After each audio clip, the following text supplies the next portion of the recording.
Triple G. Brace yourself for the things you'll see. From comic books to toys and more. And all cartoons that we adore. Pop culture, flicks and geeky stuff. We love it all and can't get enough. So settle in and enjoy the show. Please hit like and subscribe before you go.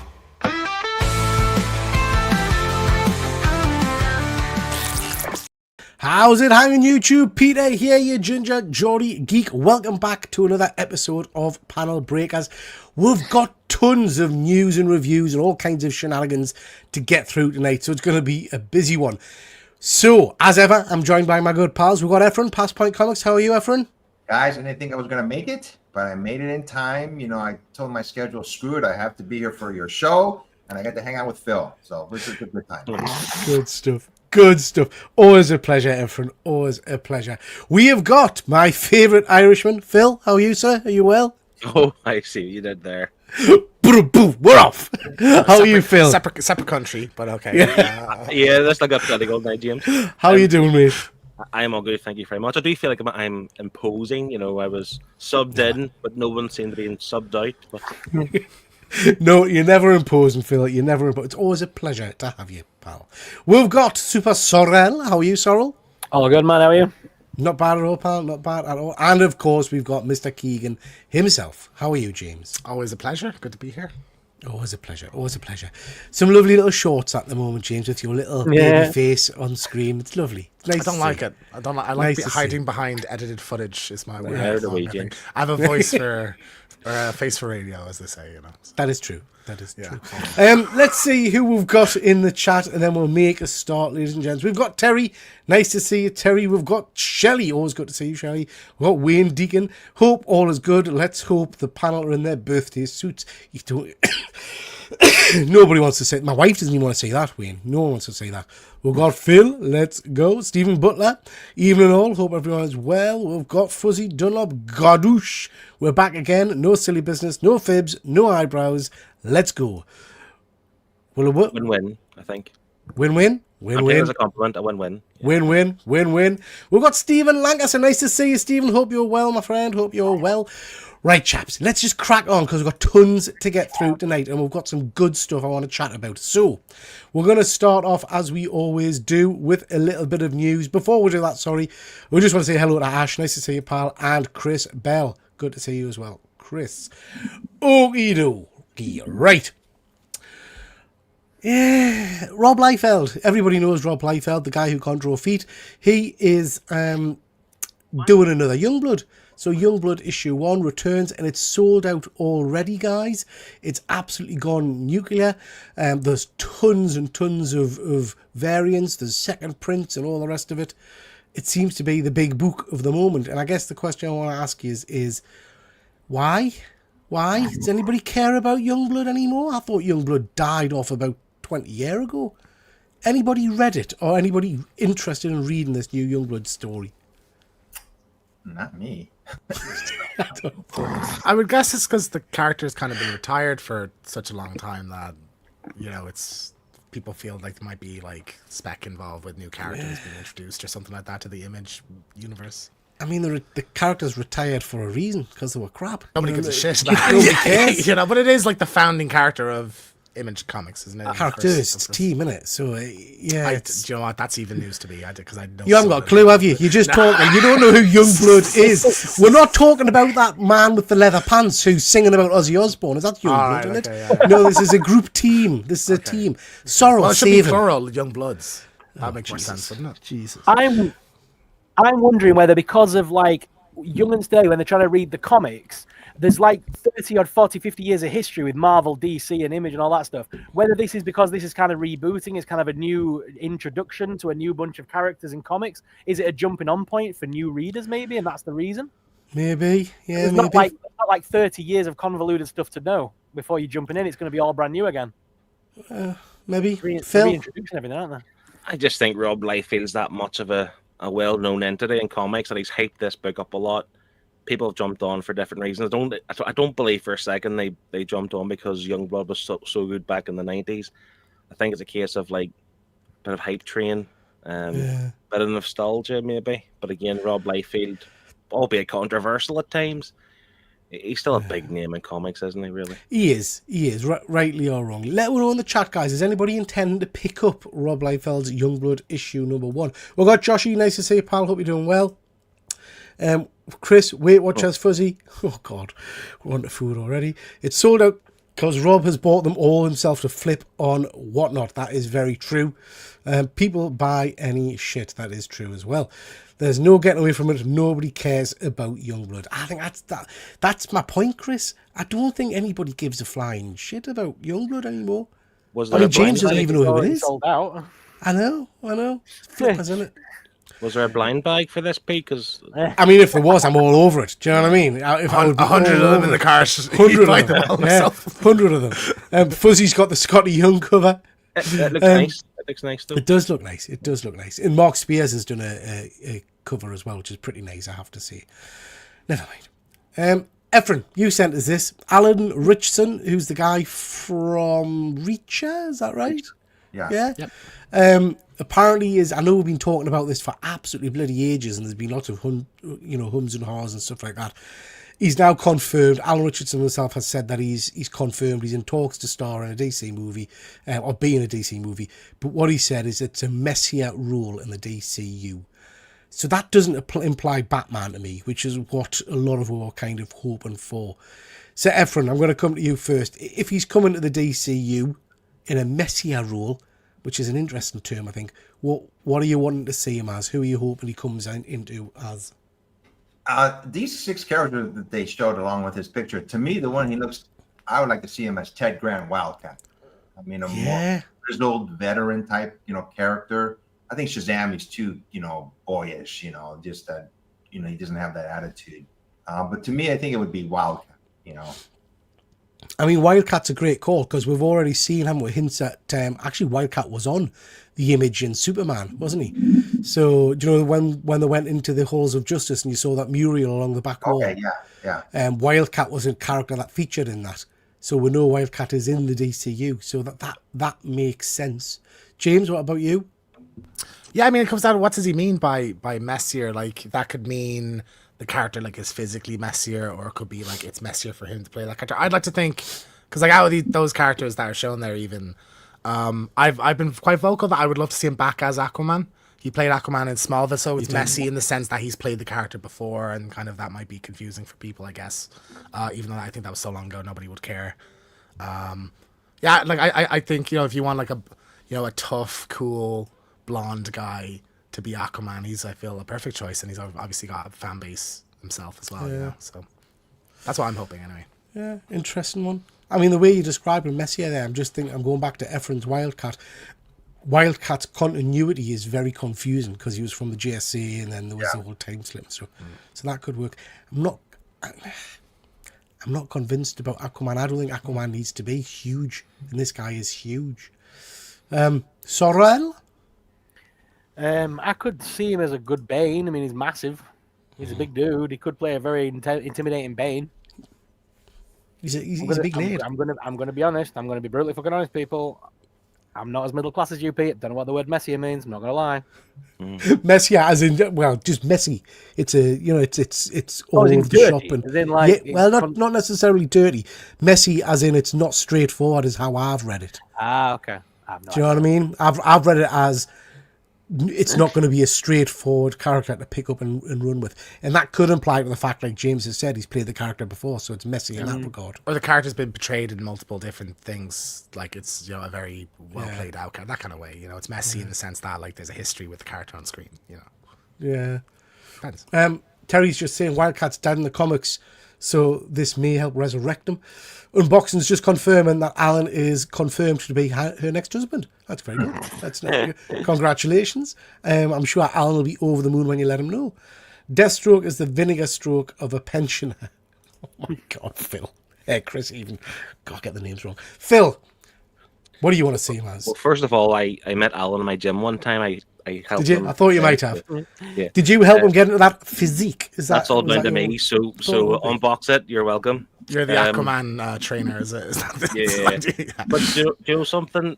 I'm still bitter about the whole not Snyder as a general, but the whole Deathstroke storyline. Yeah, with it's a it shame we missed him. And I do think by looking at Deathstroke, who has a kind of older, rugged look, face wise, Alan Ritchson can pull that off. But then Messier was thinking, I know they're in production for Clayface. Yeah. Has that been confirmed? Who's playing Clayface? Yeah. Most we have the actor confirmed. But Clayface is in himself a shape changer, isn't he? So I think Clayface is. I think the film's more or less done now, isn't it? It's filmed.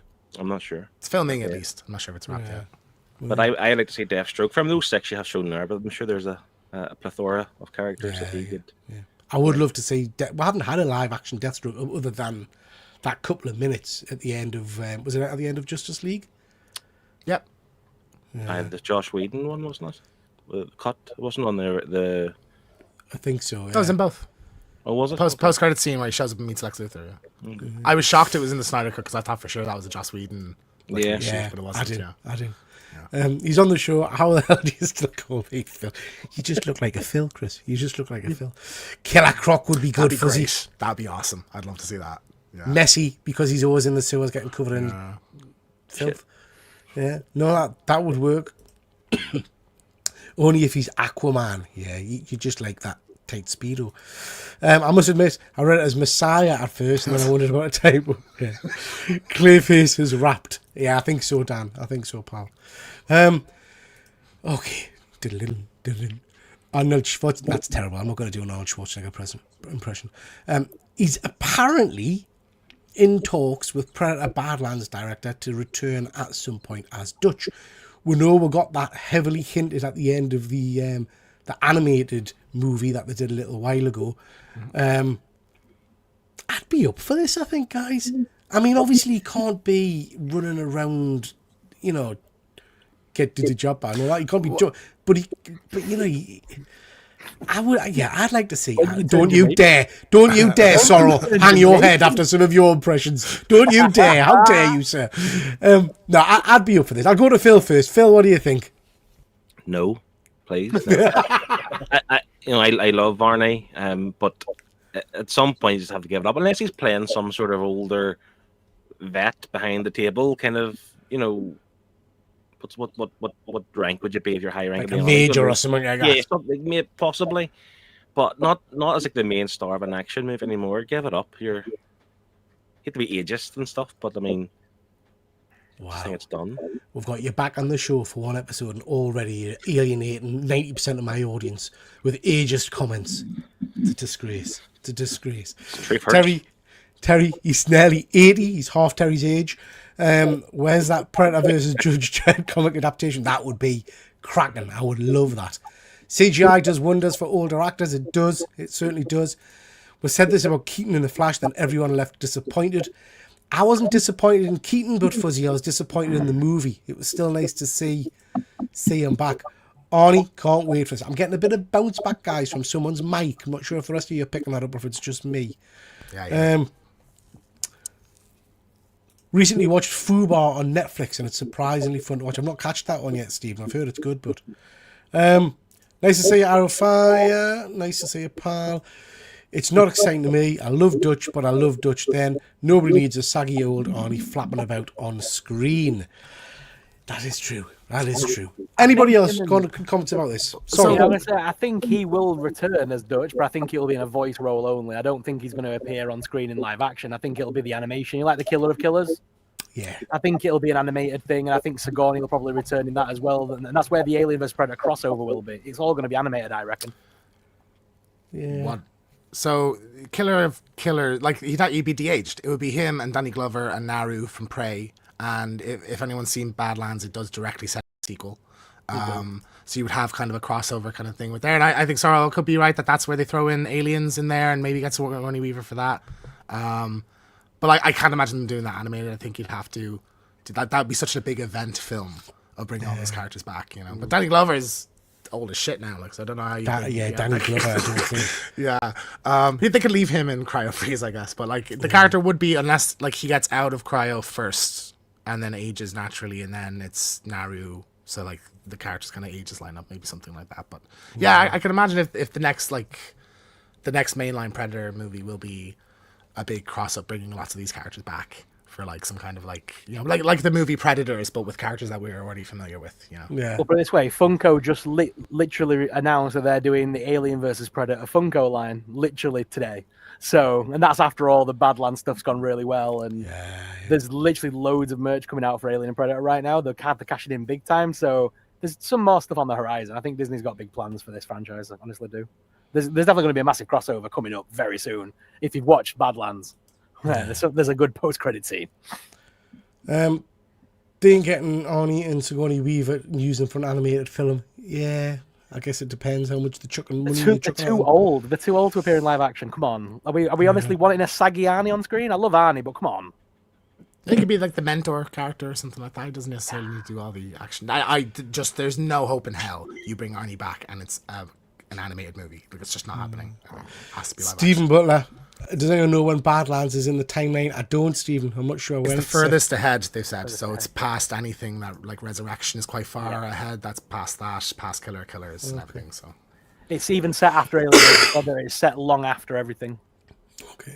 I think, remember in Star Wars when they de-aged Mark Hamill for Mandalorian, and that's about 4 years ago now. Technology is a lot better. And No, it's not. I've been seeing Stranger Things first 5 minutes. It's still janky and awful. I haven't seen the first 5 minutes of it, so yeah. I just think they'd be in the background if they bring him back, maybe like some kind of commander or general, you know, leading the troops against the predators, you know, that maybe that type of, you know, role in the movie. But it's action type, he can't do it anymore. Yeah. Anyway, we'll see. I'd be there to see a bit of Arnie back, I have to say. Efren, you sent us this link to the rundown of the best DC movies. They've picked Batman Dark Knight as number 1, and then the Batman Begins as number 2.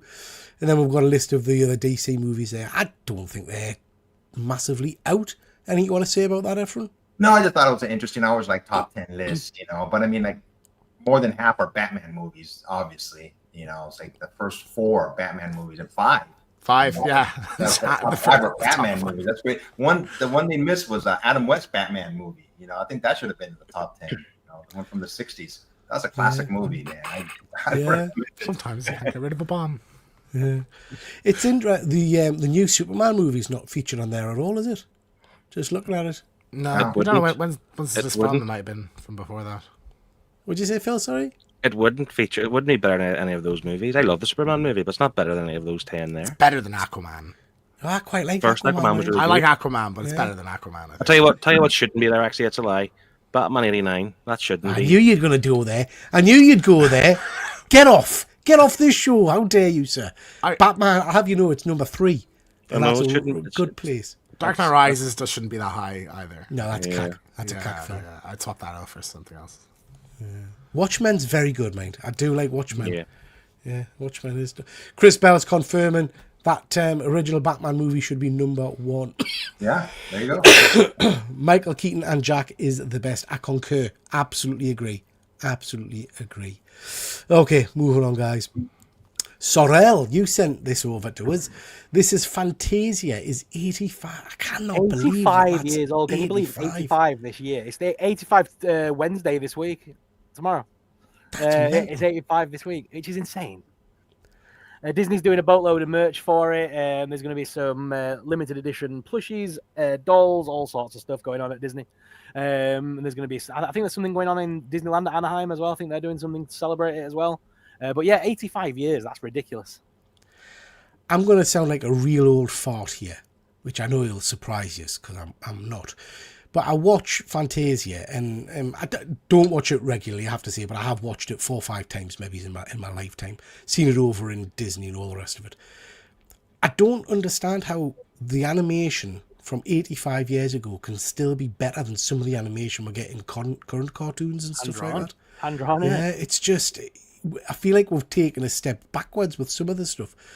But, you know, I absolutely love this. I can't get my head around the fact it's 85 years old. Efren, it's not often we talk about stuff on this show that's older than you.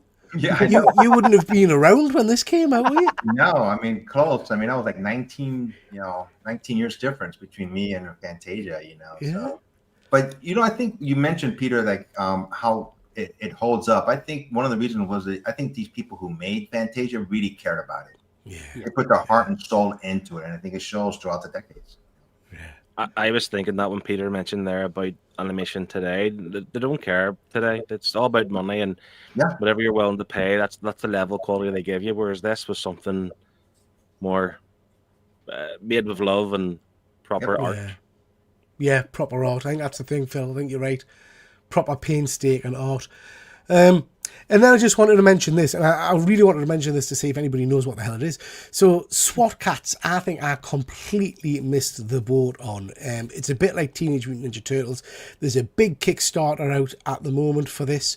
The kind of bringing it back into a new graphic novel. The artwork looks really cool. I really, really like the look of this. Sorrel, are you familiar with this? Yeah, so McFarlane have announced that they're going to do a bunch of statues and figures and things for it. They're trying to bring back SWAT Cats and a bunch of other sort of 90s nostalgia stuff. But I mean, SWAT Cats is up there with like Teenage Mutant Ninja Turtles and Street Sharks, and it was the whole anthropomorphic animals thing doing crime fighting. I've never even. Phil, were you putting your hand up there? Yeah, I wanted to jump in. Like you say, bring it back. When was it in? Well, that's like from my 92 point. to 93, I think it was one season or something. It was on like that, Fox Kids and stuff like that. You compared it with TMNT. I mean, it wasn't TMNT level, surely. No, it's like none of them were. But there were tons of other kind There of was a frog one as well, wasn't there? Battletoads were like a big thing in the 90s and 80s and stuff. I remember the Battletoads. That was a game, wasn't it, James? That was a game, yeah. Game first, and I think there was an animated series. Peter, we were talking about this, I feel like, in the last couple of weeks, where I was shocked that you weren't familiar with this or didn't. I thought you would have been a fervent fan of this, but maybe it was just after your kind of time. I think we talked about it when we talked about like the year in. Do you know what I mean? It was the New York Comic Con thing. It was New York Comic Con because McFarlane announced a bunch of statues, didn't they? And we talked about it. That's right. Someone got the line. Yeah. Was it Mondo is also doing something with it? Mondo is doing something as well. Yeah. Okay. Yeah. Efren, you a SWAT Cat man? Never heard of him. Never heard of him. Yeah, so no. No, yeah. Let's see what the chat are saying, guys, and then we'll crack on. I carry shark repellent at all times too. Of course you do, Dan. Very proud of how I've got my Batman 66 posed, carrying the bomb. It's one of my favourite figures, I have to say. Fantasia is our favourite. I used it to get the kids to sleep with watching this before iPods came out. Honestly, I feel like it's 5 years ago being swamped with 80 years stuff. It probably was, Chris, roughly 5 years ago. You're probably right. There's no creativity, especially with all these live actions. Yeah, I agree. It's kind of a bit of a creative ditch at the moment. Kickstarter is a scam. I've said it. I've got some bits and bobs fuzzy from Kickstarter, but you're right. I think you've got to be very cautious of it. Wasn't Fantasia a film made over a number of years, gradually adding to it until they were happy with it? The music is also astounding. I don't know about that, Terry, but the music is amazing. It's the Philharmonic Orchestra, isn't it, that do it? Yes. They do the music for it, and then Disney basically added animation to the music to go with it, like an orchestra kind of thing, and it took them years to put together because they invented things like the panning technique. So like where they have the camera with a load of slides, the whole thing, and then they pull bits away one at a time, and that makes it look like you're going like that through the scenery. Disney invented that like way to do it because they wanted to use that for like Night on Bald Mountain, which is one of the segments, with the Chernobog, one of the big Disney villains.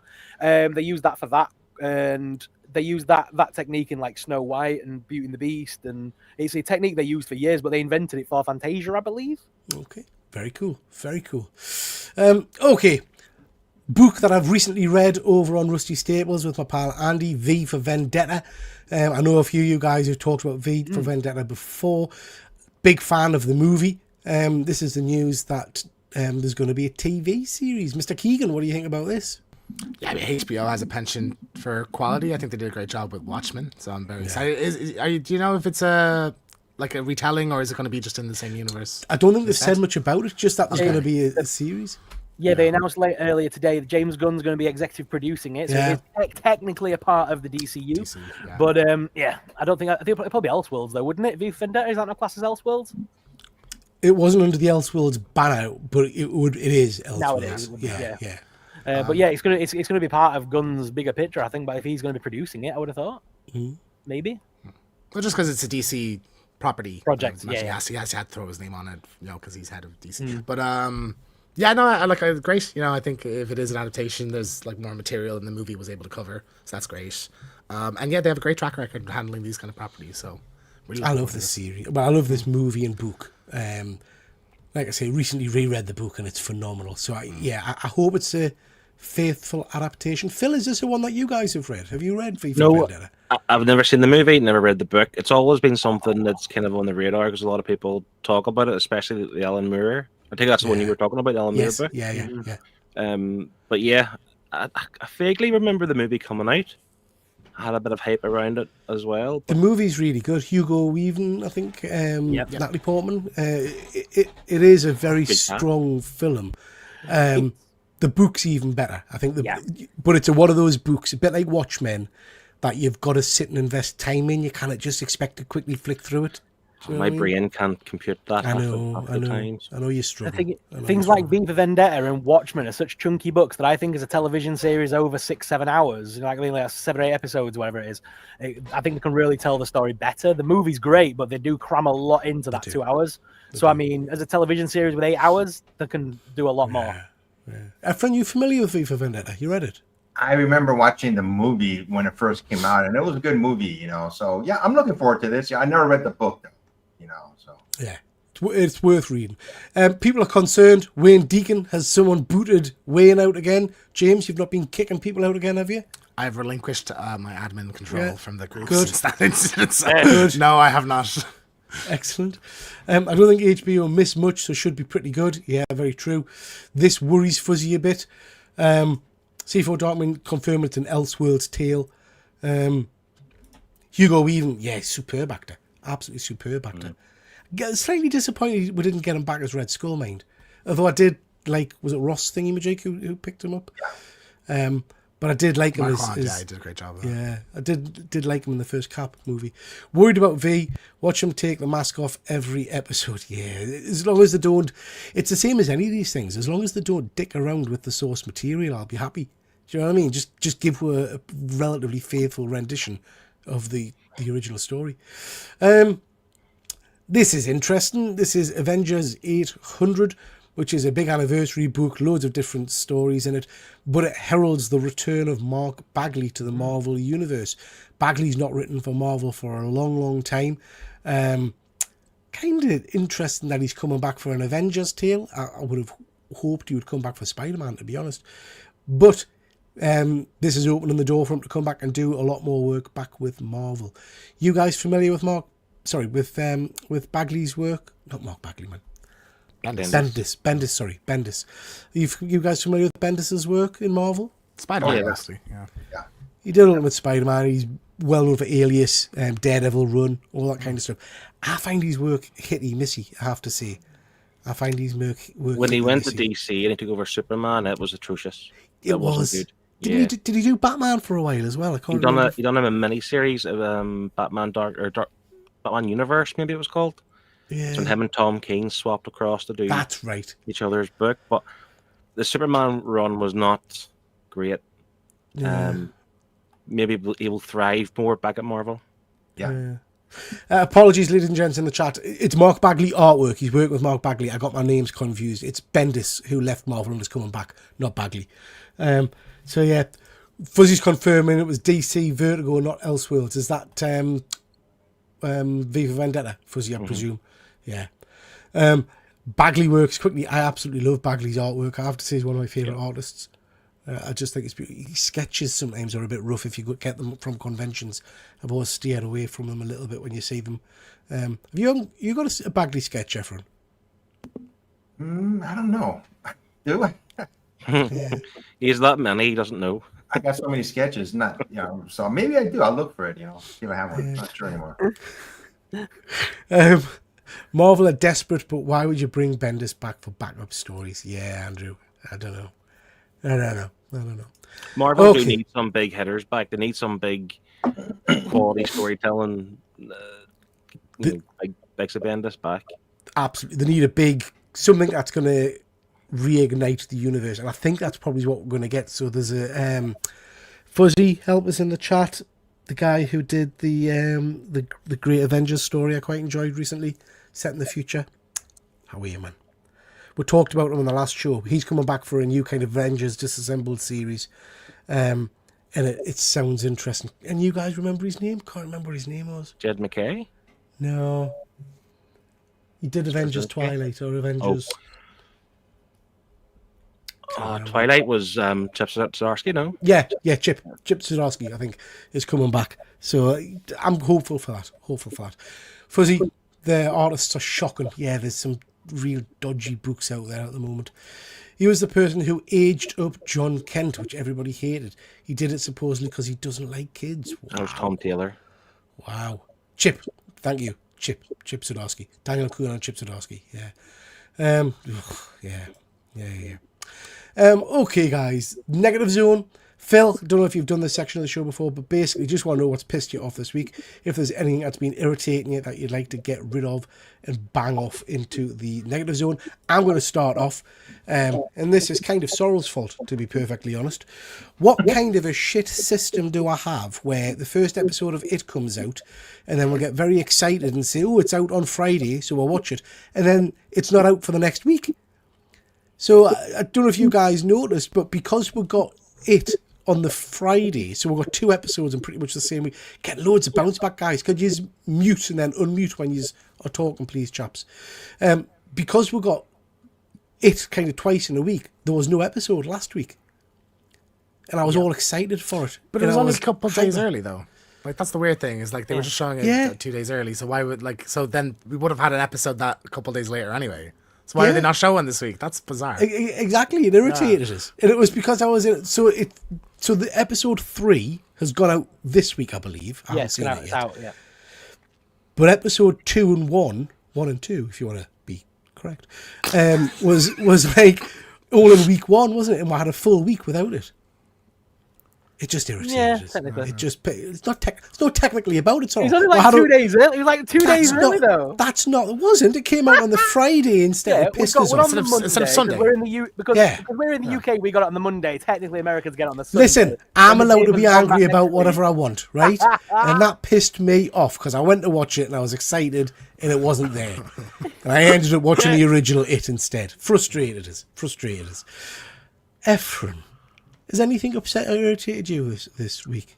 There are some trees in front of my house that I've been trying to call the city to get rid of because they're like a menace. They make my sidewalk messy as heck, and that's even part of my front lawn is just a big mess. These 2 trees, and I've been trying to get the city to cut them down. They've trimmed them, but I just want them to get rid of them completely. But city bureaucracy, they just won't do it. They said they were going to charge me for it, and it's city property. So I know it's true, small, but it's something that's just been bugging me for months now. No, absolutely, Ephraim. Irritating. Mr. Keegan. I was in the cinema the other day, and 3 rough youths ran into my screen hiding from like security, and then security had to come in with flashlights and like escort them out, like look for them actively, like throughout the screen. You pointed, didn't you? You were like, they're over there. It's them, sir. It's them, Mr. Policeman. As you're hiding your cans of lager under your seat. No, I was not actually. Didn't have any drinks in the screen. And then they were escorted out, and it was funny because there was so much noise and ruckus from it. And then as they were like being escorted out, the staff member just goes, "Sorry, guys." Like it was just like, all right, I wish they could pause it, like pause the movie for pause like the film. 30 seconds. Yeah, but I don't think you actually can literally pause a movie once it's like the reel or whatever's on. I don't know. Is it still a reel? Do films still come in like big round cans? I don't know. Like it could just be a USB stick. I know, but I don't think there's a pause function or anything like that on our rewind or whatever. Yeah. Okay. Just before we come to you guys, quickly see what the chat is saying. Wayne, just now, some effort, just tried scamming me of close to 2k worth of goods on Very. On Very? I don't know what Very is. That's selling app. Yes. Oh, I should have used that one, Wayne. That was a better one. I'm selling a load of stuff at the moment. I sold a hot toy on eBay, been up for auction for a week, had 8 bidders, sold it, and then within 5 minutes, the person that won it asked for a cancellation request because it was bought in error. I'm like, you bastard. That's wasted an entire week of me trying to sell it because eBay won't let you not. Oh, go to the next person or something like that. Yeah, Yeah, you can't do that either. So I mean, Yeah, yeah, I that's was annoying, irritated by that. obviously they put it in just at like a higher bid, thinking that it won't go that high anyway, Yeah, just yeah. to be the one to win it, and then it did. Yeah. I ran out of screws I need from a wall I'm building. That pissed us off. Absolutely. Screwgate. Chat GPT is ticking me off. I can't do what I wanted to do. AI is supposed to have more artistic talent than me, and I'm only trying to create a template. Andrew, I absolutely agree with you. So a good friend of mine uses Chat GPT like a professional. Uses an awful lot. A lot of these posts are GPT generated and all that kind of stuff. I can't get it to do absolutely anything for us. So I sent it a whole query thing the other day about what was I trying to get out of it? How to make my thumbnails more appealing or something like that. And I swear to God, it was like 48 hours worth of questions backwards and forwards. And do you want us to generate it now? Yes, please generate it. Just before I generate it, have you thought about this? And it did that for about 48 hours. And in the end, what it generated was utter dog shit. So I lost my blinds. Do you include pictures of yourself on the thumbnail? So Phil, I did at one point, and then it put out some kind of grotesque, horrific abomination, and I said, no, that's I don't want to do that anymore. It then kept asking us if it wanted us to create a file with Canva enabled stuff, and I said, oh yeah, that sounds good. So just confirm you want templates that are usable in Canva. I said, yes, please. Do you want to use this kind of style for your Canva? I says, yes, please. This went on and on and on. And because I've only got the free version, after you've hit so many questions, it says now you've got to wait 10 hours. So, whatever. So about 15 questions after the shall I create it on Canva, it said, oh, by the way, sorry, I can't access Canva. Hard to pay. It was like, Great to the premium version. I can't. Yeah. So I gave up. Anyway, Efren hates nature. He doesn't. You're a nature boy, Efren, aren't you? You don't hate nature. Oh, I love nature. Yeah.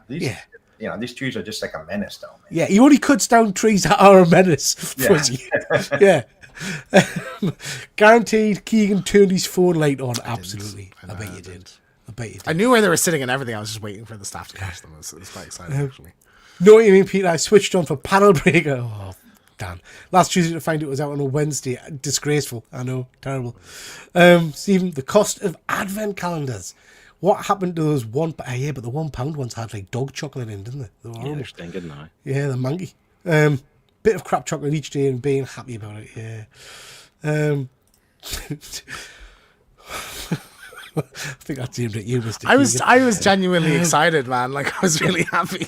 Like I hate Sky, the Sky or Sky Television. When you're watching an episode of, say, FBI and a character is supposedly killed, and the adverts come on and they advertise next week's episode that the character's happily alive. Yeah, I get that, Terry. That's irritating. Me not being sent $3 to pedal, disgraceful. Thrown Andy. How dare you, sir? I never said it was Andy. Another thing that peed me off yesterday, the KFC Stranger Things promotion, it's shite. The only upside down thing about it is the way it landed in the bin. I don't think I've seen any of the KFC ones. Not seen them ones. Thanks, I feel better that it's not just me being useless now. Fuzzy, I'm not bitter, obviously. I say yes, please, as well. It's an effing bot, and we're still being played. So do I. And then when I didn't get played, Phil, when I started to lose my temper at the end, I started to panic because I thought it's going to take over me Alexa or something, or my TV will switch off or something. There was a report like a few months ago about how much energy people just saying please and thank you to AI uses up. Like, you say that, James. You say that, but when Skynet goes live, the polite ones will be saved. You're dead for last. You're dead. Yeah. Remember that horror episode of The Simpsons where the guy who played James Bond took over the house? No, I don't think I've seen that one. The robot house, like all the contraptions are like, and it's the guy who plays James Bond. I can't remember his name. Pierce Brosnan. Yeah. It's happening. Okay, Phil, what's cheesed you off this? Have you got anything? I can't remember if I mentioned this the last time I was on the show, but it happened again yesterday, and no harm, no foul, I get it. The dishes were washed correctly, but whenever your wife is doing a good turn, and she does the dishes in the dishwasher, she doesn't align them in the way they should go properly. Right. They're just kind of dumped in the dishwasher. Yes, they come out clean, but they weren't put in correct order. Okay. So that really irritates me. Okay. Yeah. I can't be the only one to think this, surely. I so- play Tetris with dishes to get them. Yeah, in they the have to go a machine, certain like, way. They have to allow the water flow to be even across all the plates and bowls or whatever else. Yeah. You see, I'm not going to make any comment because Stephen Lancaster, who might still be in the chat, knows my wife, and I would never criticize my wife in the worry that it gets back to her in some way. But if you want to throw your wife under the bus there and complain about your marital bliss, A whole list of things to talk about then. You guys who are married, I'm not. Do you just find things to bother you now, or about your wives or something? that's basically your life. Trying to find it starts off lovely and harmony and all the rest of it, and then basically I do stuff now just to try and irritate and to try and wind her up as much as I can. Like And she does untie the her same. shoelaces or trip her or something like that. Fuzzy, my dishwasher shares a bed with me. Wow. You're still married, Phil? My wife has no dishwasher etiquette. Yeah. Wow. I didn't have a dishwasher. What the fuck? Sorrel, has anything bothered you this week? Yeah, so I've had to unsubscribe from the WWE YouTube channel because wrestling comes on Netflix at like 2 a.m. our time, right? So I wait for the next day. I wait for Tuesday morning to watch my wrestling, right? But then I wake up, turn my computer, and first thing it does is bring up YouTube, and it's fucking there, and it like the new WWE champion is. I'm like, you get no point watching Raw this week now. Stupid, annoying. Samurai, is this pole culture that I'm watching now? What did I just watch? Mate, this show goes in lots of directions. Hang fire till the end and we'll be talking about food, no doubt. So just go with it. Go with it. Andy, nice to see you, pal. Don't go back and watch what I was saying about ChatGPT before. I like to leave the used tea bags around the house. Gives us something to talk to me about. I get wrong for that, Chris. If I make a cup of tea, I tend to just chuck the tea bag in the sink. Oh, you dirty bastard. I don't know how you've got the nerve, Put it Mr. in. Keegan. James, Put you it can never speak, in mate. I've seen you the eat. You bin. can't comment. it in the bin. Yeah, so I tend to throw it in the... Are your face going to melt the sink. plastic of the bin lining or something like that? Is it just put it in the No, bin? no, Like, no. I'm just lazy fucker. I just can't be asked. So it's nearer the sink, isn't it? So and she doesn't like that. She doesn't like that. Do you have tea every day, Peter? Do you drink tea? 6 times a day. Yeah, pretty much. 10 times a day, yeah. Yeah, pretty much. I Yeah, maybe cup of tea. once or twice a year. Yeah, but you're American. You don't drink anything that's not either caffeinated or going to kind of, explode your brain. So tea is caffeinated, Peter, to be fair. well, yeah, but it's not it's not highly caffeinated, is it? It's not like a cup of coffee. Is there not more caffeine in tea than coffee, I thought? Oh, Mr. Keegan. Pretty sure man. it is. Oh, so pedantic. I'm just stating a fact, Peter. Yeah, Jesus tea Christ. does have caffeine in, but not the joke I was trying to make. Forget it. Let's move on. If you're going to make a joke, make it accurate at least. Okay. So. Nothing, Andy. Nothing. Andy, do us a favour. Go chat GPT if how much caffeine's in a tea bag, would you? You put tea bags in the recycle bin, surely. I don't. I put them in the sink and wait for my wife to tidy them away. We've got a tea bag bin. I get trouble for leaving them on top of it. I used to throw tea bags in the sink too long. Easier to hit than a bin. See, Shiny knows where it's at. Anyway, let's get back to comics, please. Oh Christ, the Prime Minister's in. I hate the fact no one appreciates my time as Prime Minister or the work I've done for pork. I appreciate not your time as a Prime Minister, but certainly your pork-related efforts. Let's talk about comics, chaps. Books coming out. James will have the. No, it's why it's a pet I peeve get of that. mine. I get that, Fuzzy. Nicely put. It's Nicely a pet peeve put. of mine because they do that, and I hate it. Like, In their own absolutely house, can't the stand it. bastards. Right, let's have a look at comics coming out this week, ladies and gentlemen. We've got some good stuff happening. We've got some interesting books. Like I say, guys, just shout out if any of these are jumping out at you. Transformers 26, really enjoyed issue 25. So looking forward to that. I'm a bit lost off with Ultimate Wolverine. Anybody still reading Ultimate Wolverine? Excuse me. No. It was I good when it read it. started. You still reading it, Efren? I'm still reading it, yeah. He was brainwashed at the beginning, but then they unbrainwashed him. So now he's going after all the people who did him in, basically. So typical Wolverine story. Okay. Pretty It's cool. also I good to enjoyed the see start. Sorry, pal.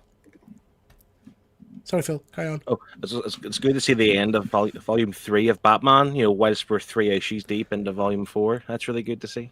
It's ridiculous, isn't it? Yeah. Absolutely ridiculous. Yeah, it's just crack. Oh, Fuzzy, I didn't realize that Dan Mora only doing Transformers for 6 issues. That's a shame because his art style is pretty damn impressive. That's a shame. That's a shame. Okay, what else we got? Batman and Robin's been pretty cool. I've been enjoying that. Efren, you've been reading that one, haven't you? Yes, I have. Yeah, I've been enjoying it. Yeah. So these DC, I just read recently, they've taken like the top spot from Marvel now. As far as popularity and just good overall storylines. Yeah, I think DC's. I mean, I've been reading a lot of Marvel books at the moment, just trying to keep up to speed with the X universe, and it ain't tickling my pickle, as good old Sorrel would say. See that Batman Dark Patterns? I know Fuzzy was reading it. Is that the last issue of? Is that a 12-issue maxi series? Because apparently that's really good. Dark Patterns. So we'll be looking for that coming out in hardcover or something. Yeah, I know Fuzzy's mentioned it on a few occasions, but I've not read it at all, to be honest. So yeah, I need to have a look into that one. I know Fuzzy said it's a good story, so yeah, I'll check on that one. So look what else we've got. Kryptonite Spectrum. Are you still reading that, James? Are you? I read the first 2. I missed 3, so I'll catch up on 3 and I'll read 4 then. I'm enjoying it. I think it's fun. Yeah, it didn't blow me away, I have to say. So yeah, Samurai Media Frame, is that a classic Superman? No, it's the Kryptonite Spectrum. It's by the guy who does Ice Cream Man. He's doing the art for it as well, but it's very much a homage to the kind of the older types of storytelling. But yeah, it's pretty interesting. We've got Redcoat, enjoying Redcoat, and Beneath the Trees. Cannot wait to get into Beneath the Trees again. Some stunning storytelling there. Beneath the Trees, I'm still trying to figure out it. How do they have pets? Are they really? Remember we talked about it when the first volume came out. Are they humans, or what? Did they ever answer these questions, or never explained it, Efren? No. Never mind having pets. They've got a butcher's. Yeah. They go to the bloody butcher's, and there's pork. Yeah, at the butcher's. I don't quite get it. I thought he would have explained it by now. But That's the you gotta charm think of the Mickey book, Mouse isn't it? has Pluto, and I mean he also has a Goofy as a friend. So I mean it's the same thing. Yeah, I suppose because we didn't at the kind of the first series some of us were expecting some big reveal at the end, and it never came. I don't think we'll ever find out, Efren. I think this is just their world, and it's not meant to be understood. I'm sad that Patrick's not going to be at Thought Bubble, because I would have loved to have tried to ask him some of those questions, but apparently he's pulled out, sadly. So that's a bit of a shame. I would have liked to have seen him at Thought Bubble. Iron Frost I've been enjoying. This is the part of the big X crossover. That's been pretty good, worth reading. Sorrel was starting to get into some of your What rubbish. is that 1776 about? I saw that one on my list this week, and just one down one. That one. Yeah. Marvel Yeah. 1776. So it's obviously revolutionary time. Is it Marvel's Hamilton? I don't know what's going on with this. Oh God, could you imagine? I can't remember reading the synopsis of that one, to be honest. So No, it piqued my interest, put it that way. And then there's Turtles and Godzilla this week. I'll probably grab that. Predator Badlands. I don't know if that's just a one-shot. retelling. I don't know if it's a retelling, but prequel, is it? Yeah. Okay. So I said it's I the like, main character just before the movie. I like reading Grimm, man, but they've been like, unfortunately, there's been gap months between episodes, so I've lost track of what's going on with that series. But it was good when it first started. Yeah. No, I've still not read any Grimm. I've got the 2 trade paperbacks, to be honest. It's Captain America as a revolutionary soldier. Oh, that sounds interesting. Yeah. Fuzzy dropped Kryptonite Spectrum. Dark Patterns was 4 3-issue stories. They're all excellent. Yes, Phil, it's the best book of the year. Andy, I'm being trolled for ChatGPT. You're not being trolled, mate. You're not being trolled. It's just, I can't remember what we're talking about, but probably I said something rude. Event Horizon, been really enjoying that. James, are you still reading that? No, I haven't read issue 2. Yeah, I'm not behind on my comics. I need to catch up. Yeah, it's very good. It is very good. It's interesting. It is interesting. Are you really grabbing Strange Tales, Pete, this week? I might I read the pick first it up. one, but it didn't pique my interest at all, really. Yeah. I was really excited for that book as well, and it did note for me. Yeah, I don't know. I might give it a go just to see. I normally give stuff a couple of issues just to take it all in, but then we'll see. Dick Tracy, loving that still. Yep, that's a good book. And Dice then we've coming got- back as well for the Kieran Gillen book. Oh, right. For second season Okay. series. Gargoyle's Check that out. Fantastic Four. I'm interested in as well. I'll probably grab that. I like the cover on that, mind. I do like the cover on that. Nerdy Caper. Yeah, Now- Fuzzy mentioned that, I think, didn't he? Yeah. I don't know anything about that, I don't think. So yeah, I'll have to check that one out. Godzilla versus Teenage Mutant Ninja Turtles covers looks creative. Tragedy, nice to see. I can't believe the price of the Ice Cream Man card set. Yeah, I mentioned that on Rusty Stables on Friday, Tragedy.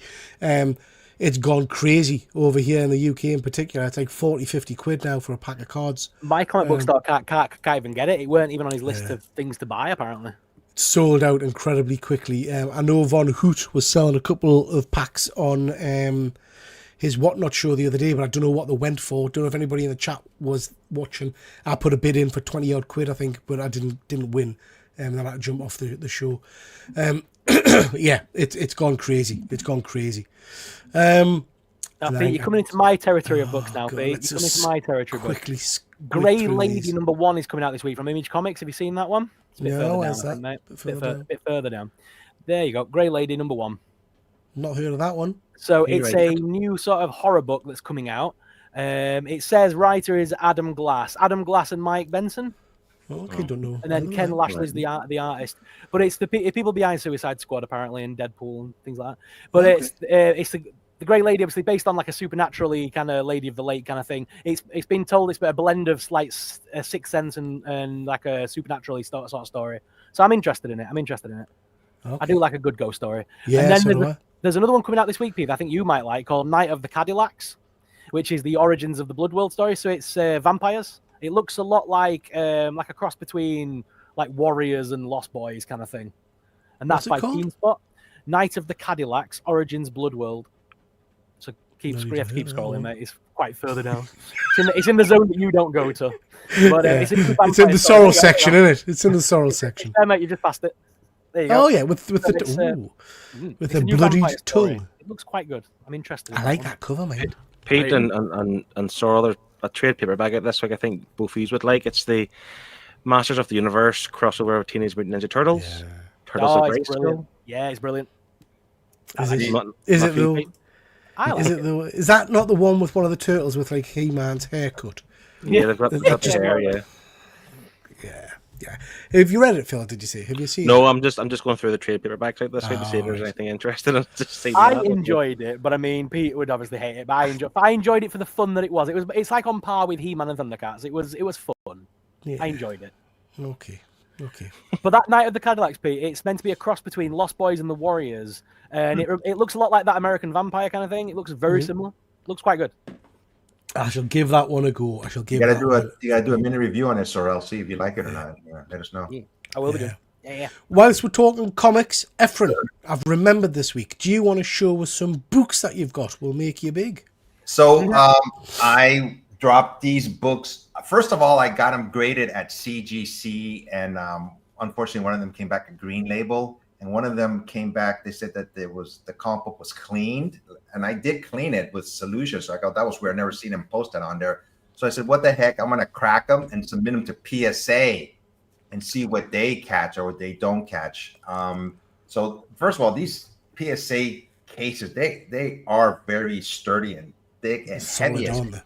They are solid. Here's the first one. Oh, Let's see nice. it. It came back the exact same grade as CGC. They didn't make any documentation. And there's something in the QR code that says, it's been like cleaned with a solution. But I've cleaned other comic books with a solution too, and CGC never caught it or never said anything. So I found that weird. So I decided to send this to PSA. It was very easy. I dropped it off at LA Comic Con. Came back about 2 weeks ago, and like I said, it was the exact same grade. And you can see how thick these cases are. They're very sturdy. So has it come back that it's been restored or anything different, or is that No, so? Is the red banner the normal PSA banner? Is it? So when I took them to, actually I got it right here, the label from CGC. This was the Amazing Spider-Man #1. I still came back a blue label. Yeah. It just says conservation includes cover cleaned. And I go, wow, what does that mean? I mean, I did claim them was a solution, but I wiped it off afterwards, you know. So I'm not sure how they even caught that, because I have submitted other books to CGC and I've claimed them. It's never come with that, you know. Well, they also offer a cleaning and pressing service as well, so I wouldn't have thought that would have affected the category that the book is in. Yeah, but it was the exact same grade, like I said, you know, 5.0. Yeah. And then the last one. Sorry, Efren, have you already got a copy of that? Amazing Spider-Man, yeah. Yeah. The Punisher one, yeah. James, you got a copy of that as well, haven't you? Did you? Yeah, get a 5.0 as well. Yeah. It's my most prized comic book possession. Yeah. Well, I love how Efren didn't even mention mention what book it was. It was just the slab. It's cool. My last one was Avengers #4. It says this one I sent it to CGC. Restoration includes small amount of color touch on cover, all 3 edges trimmed. I came back a purple label, so I was, you know, disappointed obviously when that occurred. So I said, screw it, I'm gonna send it to PSA, see if they catch it, and they did. Yeah. They caught it too. So just to know. Well, that's I mean, not good for you, but that is good. Good, yeah. Yeah, it's good that, you know, it came back the exact same grade, and it says restored. You know, see QR code for notes. So they, you know, probably thought it was trimmed and color touched. You know, but the exact same grade. But like I said, these cases are just hecka sturdy, man. I heard people that say they've cracked them open. I don't know how they can do that, but there's no like groove in it. You can stick a, you know, like a screwdriver in to try to crack them open. But it was just Avengers #4. Yeah, I love that book. Yeah. Very nice. So overall, what are we thinking about the label? I think it's kind of like almost like too old-fashioned, the label. You know, almost like CGC's first label, and people have commented they should update their labels. This is the labels that they use for everything, I believe. Okay. You know, as an outsider that knows nothing about what this is, right? I'm going to be honest. That red label makes me think something's wrong with that, so I don't want to look at it. If it was green, I would have gone, oh, cool, green, cool. My brain instinctively sees red and goes, nah, next. That's kind of why I'm asking, Sorrel, because red for me is kind of an issue. Do you know what I mean? So it's, but that's what the label that they use. I can see them down the line, like CBCS did. They finally updated their labels for comic books, you know. But as far as, you know, submitting it, it's, you know, it was flawless. You know, I just went online. I just, you know, submitted it online, and then they sent me a QR code. I went to LA Comic Con. They scanned the code, and that was basically it.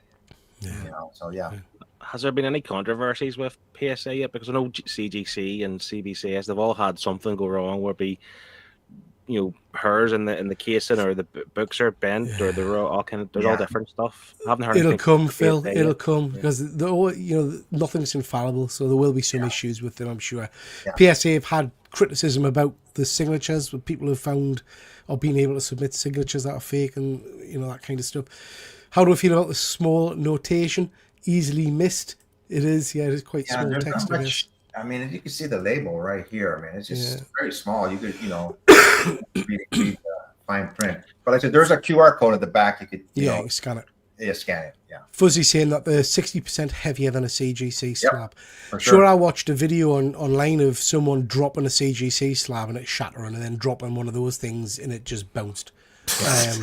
So yeah, I think they are sturdy. CGC comes shattered half the time. Yeah, that's very true, James. I had 2 shattered ones and one with like a crack in it as well. Yeah. So. You roll the dice with CGC. You either get a shattered one, or one with a bit of plastic in it, or a pube one, which is always fun. Yeah. Nice books, Efren. Nice books. Right, chaps. A little bit of toy news. Interested in your thoughts on this? This is Hot Toys. This is Eve from the Ballerina movie. What do you think? Not a great head sculpt, is it? Is that meant to be a woman? Amy, what's her name? Anna Darmus. Aye, it's not her. Like, not in a million years. That's not I her. think it's awful. I really do. And I don't know what it is about the because I would argue this with the John Wick figures as well. There's something about the hands and stuff. I don't know. They just don't. The Hot Toys do some phenomenal figures that look like they're straight off the screen. Some of the John Wick ones just do nothing for us. I don't know why, because I love a nice John Wick figure. This doesn't do it for me at all. Did enjoy the film, mind. I thought the film was good. Yeah, I love it. But yeah, shiny, graded pubes. Absolutely, mate. Lovely slabs with pubes. Not a great sculpt, agree, Phil. Unnecessary Fuzzy says, looks like a cross between Ray and Pat. Yeah, it does look a bit like Ray, doesn't it? Yeah. What's worse, this sculpt or the new Peacemaker sculpt? Yeah, the new Peacemaker sculpt's not great either, is it? So yeah, ballerina cack. We got a hint at this from Hot Toys. This is that they're going to be doing some Badlands figures. Interested to see what comes from this. Quite like, well, we'll talk about the movie in a bit. But yeah, interested to see what Hot Toys push out on this one. Sorrel, what in the shit? Well, I know you love fugglers, mate. You love a good fugglers. I love a good fuggler. So, you know, before Fugglers were doing a blind bag that had Teenage Mutant Ninja Turtles and SpongeBob and the regular Fugglers all mixed in together. Well, now this is a dedicated SpongeBob bag. So if you were on the hunt for SpongeBob, there he is in his own little bag, mate. Yeah, pass. Nice. Nice. On the right hand side, we've got some Muppets from Funko. Funko may be going under, maybe not. Who knows? But they're putting out some Muppets in the meantime. We've got Kermit on the playing the banjo. I do like that. It does make me want to sing every time I look at it. And Waldorf and Statler, who doesn't love the grumpy old man? It reminds me of you, Pete. It's you and I know. I do. That's me. Yeah. I do like the Waldorf and Statler. I have to say, you know, I'm not a pop man, but those two do look pretty darn cool. Only thing I would say, and I know this is a Funko kind of thing, but I'm a big fan of Jeepers Creepers, the horror movie. You know. Yeah. That looks like the creepers had them and removed their eyeballs. Do you know what I mean? He's taken their eyes and eaten them, and they're just kind of hollowed out shells. Actually, you're not wrong at all. I know it's a little bit freaky, isn't it? Do you know what I mean? I'm not. For what it's worth, the Funko Pops look far better than that nonsense on the other side of the screen. You're not a Fuggler fan? Not a Fuggler fan, Phil? That's the same as you. I like a good Fuggle, but I don't like. No. Pete is obsessed with Fugglers, mate. Have you not seen his channel? He does them all the time. Even I don't do fucking Fugglers. He's all over them. So to be fair, I think I bought 2 Fugglers for the blind bag unboxing, and Alona got obsessed with them, and we bought like 30 bags of the bloody things because she wanted to have the full set, and now they're just sat in a drawer somewhere. So yeah. No, I think the eyes are scary on that. I'm not a fan at all. Because they don't usually have eyelids. Yeah. So when you see one squinting, it's just unsettling. Yeah. Like, it's very weird. We've hit that point of the show where Fuzzy's he can't cope anymore. He says, stop it. Stephen, the eyes are scary. Yeah, they're just a bit freaky. C4 Dark, I look forward to the end of Funko's. Going to touch on that in a little bit, pal. Okay, so yeah, interesting. Then we've got this. We've talked about this a little while ago. This is the Lego USS Enterprise. You know my feelings on Lego. My fat sausage fingers can't cope with Lego. But this is quite nice looking. 350 quid, around about that. It's going to set you up. You get a whole host of minifigures. You can already buy it on eBay without the minifigures. So people are buying this, opening the box, taking the minifigs, and then selling it on. £350, right? Massive launch. Big kind of push from Lego and stuff like that. And then someone spots that the plaque they supply with it, it's got a spelling mistake in it. You read it's quite common, to be fair, with Lego. They done the DeLorean flux capacitor one time as well. Yeah. But yeah, this annoyed me too. To Boldy go. Yeah. But I'm still going to buy it. Are you getting this, Phil? Are you? I don't know if I'll get it day one. Maybe by the time I get it, they'll have a new replacement tile for the plaque. But I am going to get this at some point.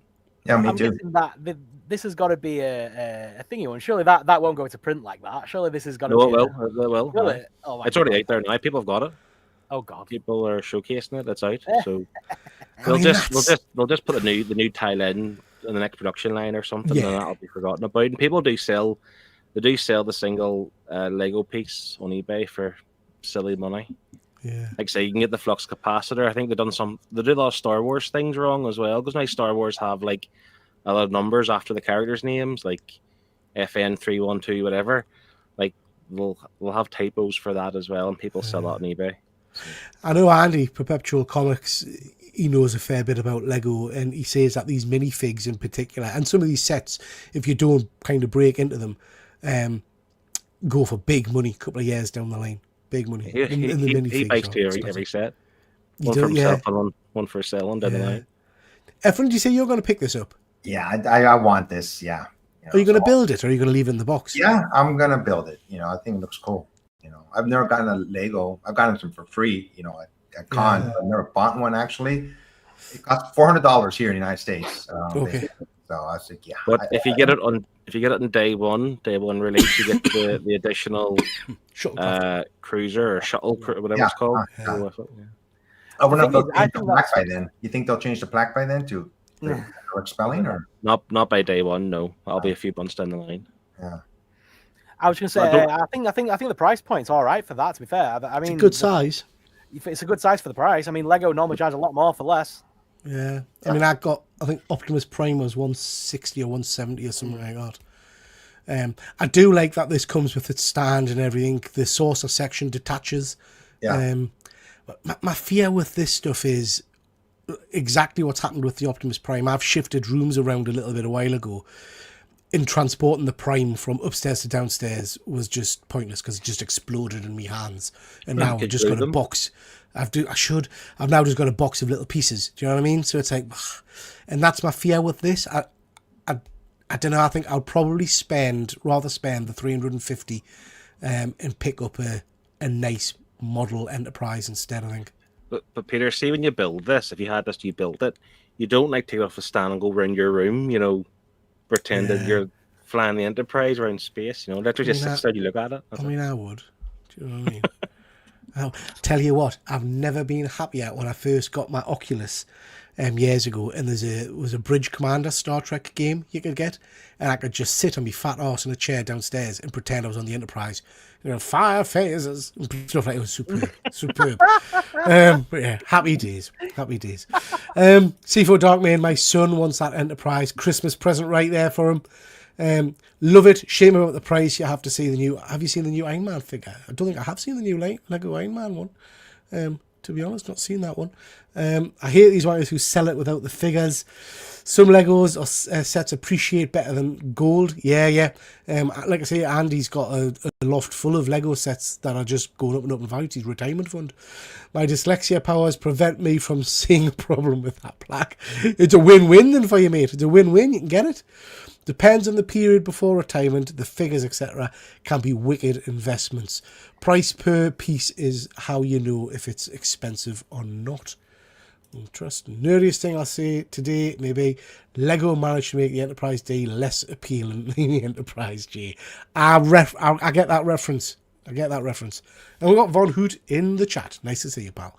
Okay, let's move on from that. Really looking forward to you guys getting it and letting us know what it's like. And please do take plenty of photos. This kind of hit the news recently. Funko, they're not definitely going down the pan, but they are in a very, very tricky predicament at the moment. This was officially released a little while ago. Funko flagging to their investors that they've had a 14% sales drop and they're roughly 241 million in debt. They were basically saying that they're surviving on the back of, and Sorrel, you know what the hell they're talking about.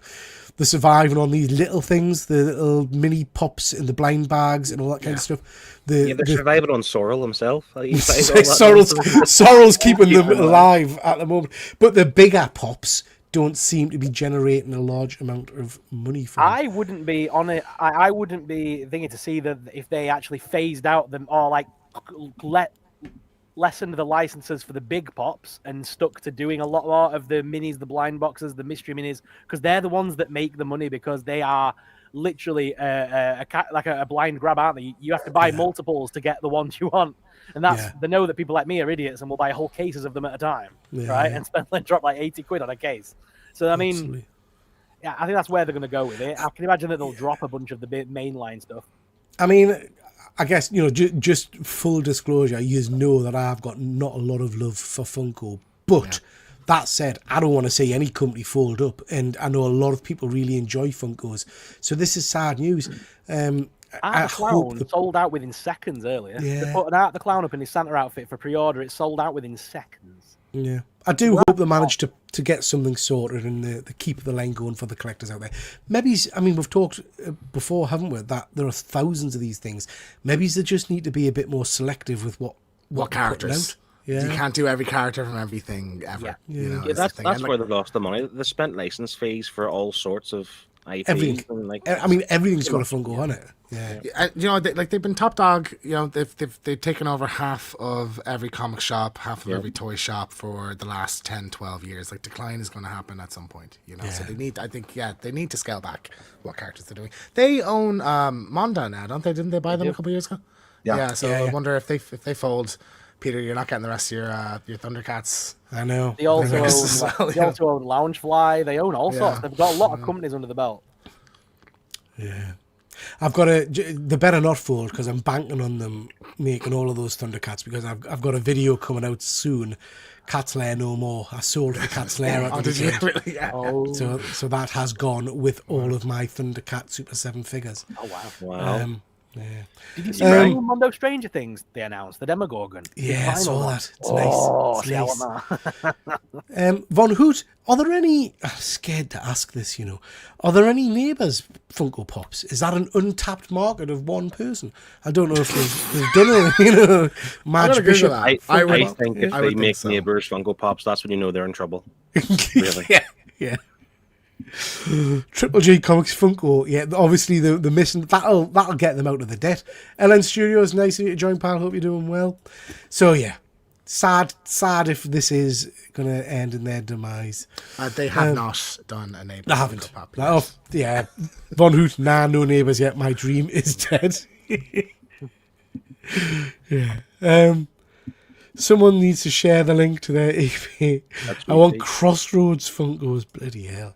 Sorrel, you sent us this. I haven't got a clue what it's about because I thought it was about a clothing brand.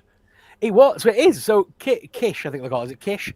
Is that who I've bought X-Men shoes from? I don't know. They're basically a clothing brand. They've done lots of clothing things over the years, but they're randomly getting now involved in action figures. So they've teamed up with Jada Toys and Hasbro to do a Marvel versus Capcom collab where Wolverine and Captain America for Marvel and Mega Man and Ryu for Jada Toys are getting a new deco, a color change for their Player 2 variants, I believe they're calling it. And literally it just has Kish written on the fucking figure. And it looks atrocious. I don't know who this is for. I don't know why this is a thing. They're a clothing brand. Why are they making toys now? The stop motion's quite good. Fuzzy saying, is it Kith or Kish? Kith. I think. Kith. So I've got a feeling. Do you remember a while ago, guys? I bought some ridiculously expensive X-Men trainers. And I've never bought clothing in a blind bag, but it came in a blind bag, and you got a trading card with them. I've got a feeling that might have been Kith. You bought trainers in the blind bag. I'm not surprised. Phil, honestly, £200 for a pair of shit shoes in a plastic bag. And then you wore them in London. And then I wore them in London, and some bell end stood on them, didn't they? Yeah, remember that, Mr. Keegan? We all stood on them, to be fair. No, you stood on them. Thanks, James. Yeah. So yeah, lots of talk in the chat about people wanting a Harold bobblehead. I'm not even going to go there. The thing is, that animation that they put out wasn't even theirs. It was by it's called something like CDX Animation or something. He's done a load for for Hasbro and stuff over the years. He does a lot of these animation things. So it's not even their work. It's a YouTuber that's done this. But I just don't get the collaboration. I don't get it. Why do we need a Wolverine with Kith written on it? I have no idea. And I'm going to say, I do feel for poor Wolverine there. He looks like he's ballooned up. He's having an allergic reaction to something. It's a very weird angle, isn't it? Like, I don't know. It makes him look like... He's all... It's like a Rob... I was going to say, it's like a Rob Liefeld version of Wolverine, isn't it? Jesus God. Yeah. Did his eyebrows step up? Neighbour's death scene rage.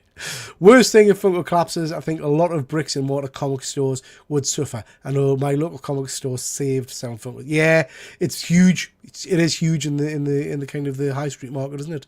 And then pissed on some. Yeah. Let's move on. Okay, chaps. Back to the Future, the part of the show where we look at a year and we'll look at the movies of that year. I say this every friggin' time. But the year we're looking at, shit, the bed's got some crackers. I'll be personally, I don't want to say upset, angry if you haven't seen a lot of these films. I'm just telling you now, okay? Prepare to be angry, Pete. Yeah, so as usual, I can tell. a lot of, as usual, guys in the chat, let me know what you think of these films. There's 3 slides, 2 purely of movies, and then 1 of TV shows, stroke movies. I love Jimbo going to Thor, but he makes me look good. I'm a little more discreet, at least, to be fair. Well, Just we've slightly. got 27 people watching. Thank you so much, everybody. Please do hit like and subscribe and all that jazz. Right, let's have a look. 1994, cracking year for movies. As usual, guys, look at Phil's face. Phil, don't do this to us. As usual, guys, I'm going to do a quick canter through them all, and then I'm going to come back to you and ask you which ones you haven't seen, and then for each of you to talk briefly about one of the films, okay? So, first off, we've got Leon the Professional, Natalie Portman, and the story of an assassin. Really, really very cool film. To be fair, I've only seen it once. I don't think I've gone back and watched that, but I do know good old Luke, Hydra Collectibles, loves that movie. So yeah, it's apparently a very good one. We've got Keanu and Sandra Bullock in Speed. That's kind of one of my childhood films. I remember watching that on repeat. Dennis Hopper, I think, is the bomber, I think. Just incredible. Just incredible.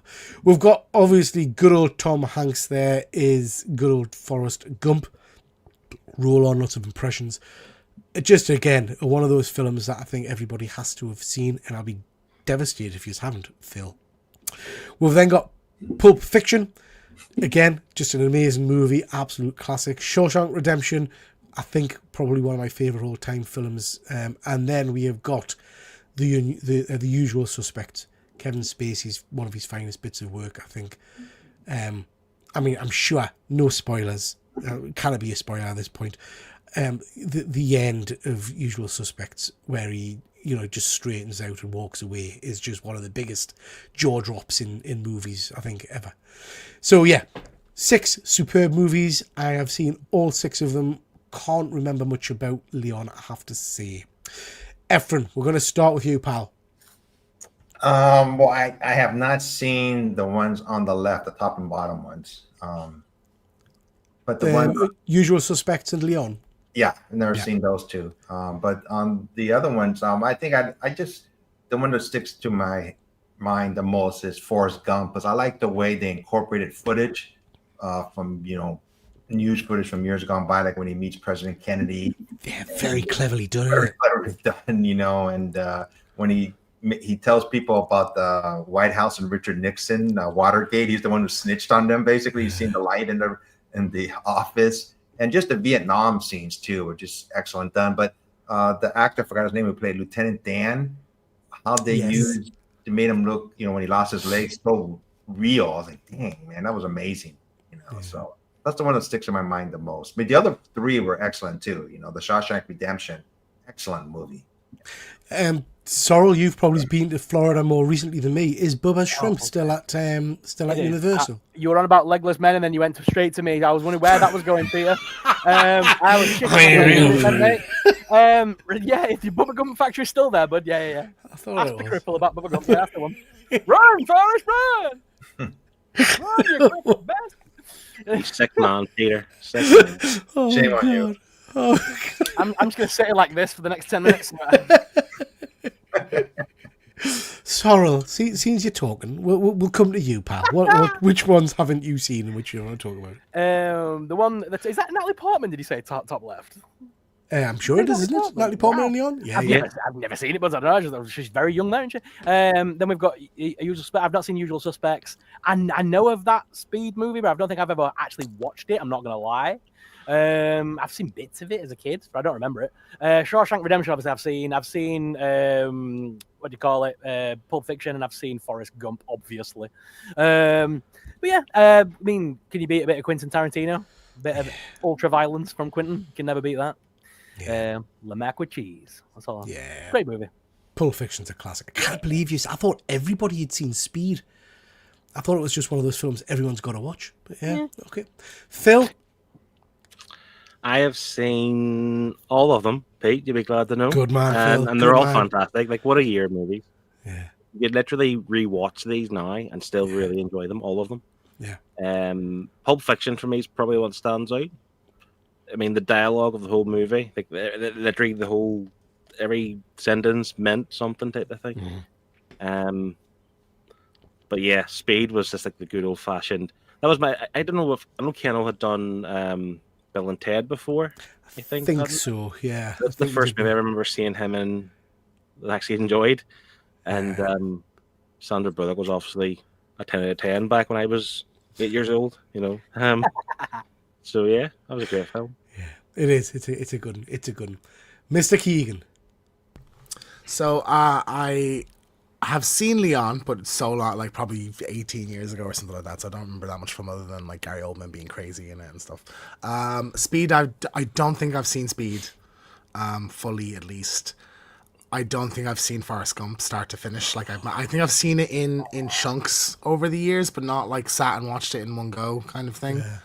And then yeah, I've seen Usual Suspects, Shawshank, and Pulp Fiction. Pulp Fiction is one of my favorites. I think like seeing that, especially when I was young, watching that, the structure of it really stood out to me. It's like that. It's like the end is not actually the end of the story. The end of the story is kind of in the middle there, and you know, I just love the way it was structured. And a character dies, but they're in two scenes later and stuff like that. That was great. So yeah, I adore that movie. It absolutely disturbs me that now I found out that Quentin Tarantino has a thing for feet, and then you watch his films back, and it's just very unnerving. Yeah, he does. In He his does.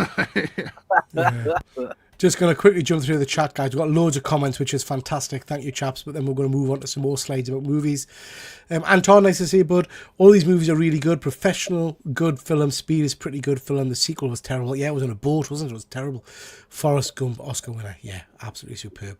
Shawshank Redemption should have won an Oscar. Yeah, it was superb. Absolutely superb. 6 real classics right there. I think Shawshank gets my... Yeah, just an amazing film. Gary Oldman, I completely forgot he was in Leon, to be honest. Everyone. I remember that scene because That movie, I have seen it then. Yeah, but yeah. He totally kind of hams that up, but they hadn't prepared the other actors for that. Yeah, for it. I saw him doing an interview about it a little while ago. Told the and he sound kind guy of- to turn the volume down a little because I'm going to go a bit loud on this one. Yeah. Terry Scene 5, not the top left. What did you say it was? Didn't like Pulp Fiction. Sorry, didn't see the sense of it. Top one was Leon the Professional. Remember Forrest Gump, seen all 6, C4 Darkman. Shawshank Redemption is a good movie. It's got a novel version. Yeah. All 6 great movies. It was a second official showing of the world. I was at the second official showing in the world of Pulp Fiction. Great experience. Oh, very cool. Very cool. The bench with a pair of shoes outside. It was still there last year. Nice. Lieutenant Dan. Shawshank Redemption was a Stephen King short story. Yeah. And the title gave the film away. Ooh. Jim Carrey, 94. Oh, Fuzzy. Fuzzy, you say me and you are twins, Fuzzy. We're going to get to it. Simon, nice to see you, pal. Was that in Nottingham? Sorrel hasn't watched The Thing. Nothing surprised. You're never going to get over that, Sorrel. Never going to get over that. John Candy died, yeah. Watched the documentary about him recently. It was pretty good. It was pretty good. Shots in the Dark Festival. Ooh. Gary Oldman, world's best actor. I love Gary Oldman. Big fan of Gary Oldman. Big fan of Gary Oldman. How dare you, Von Hoot?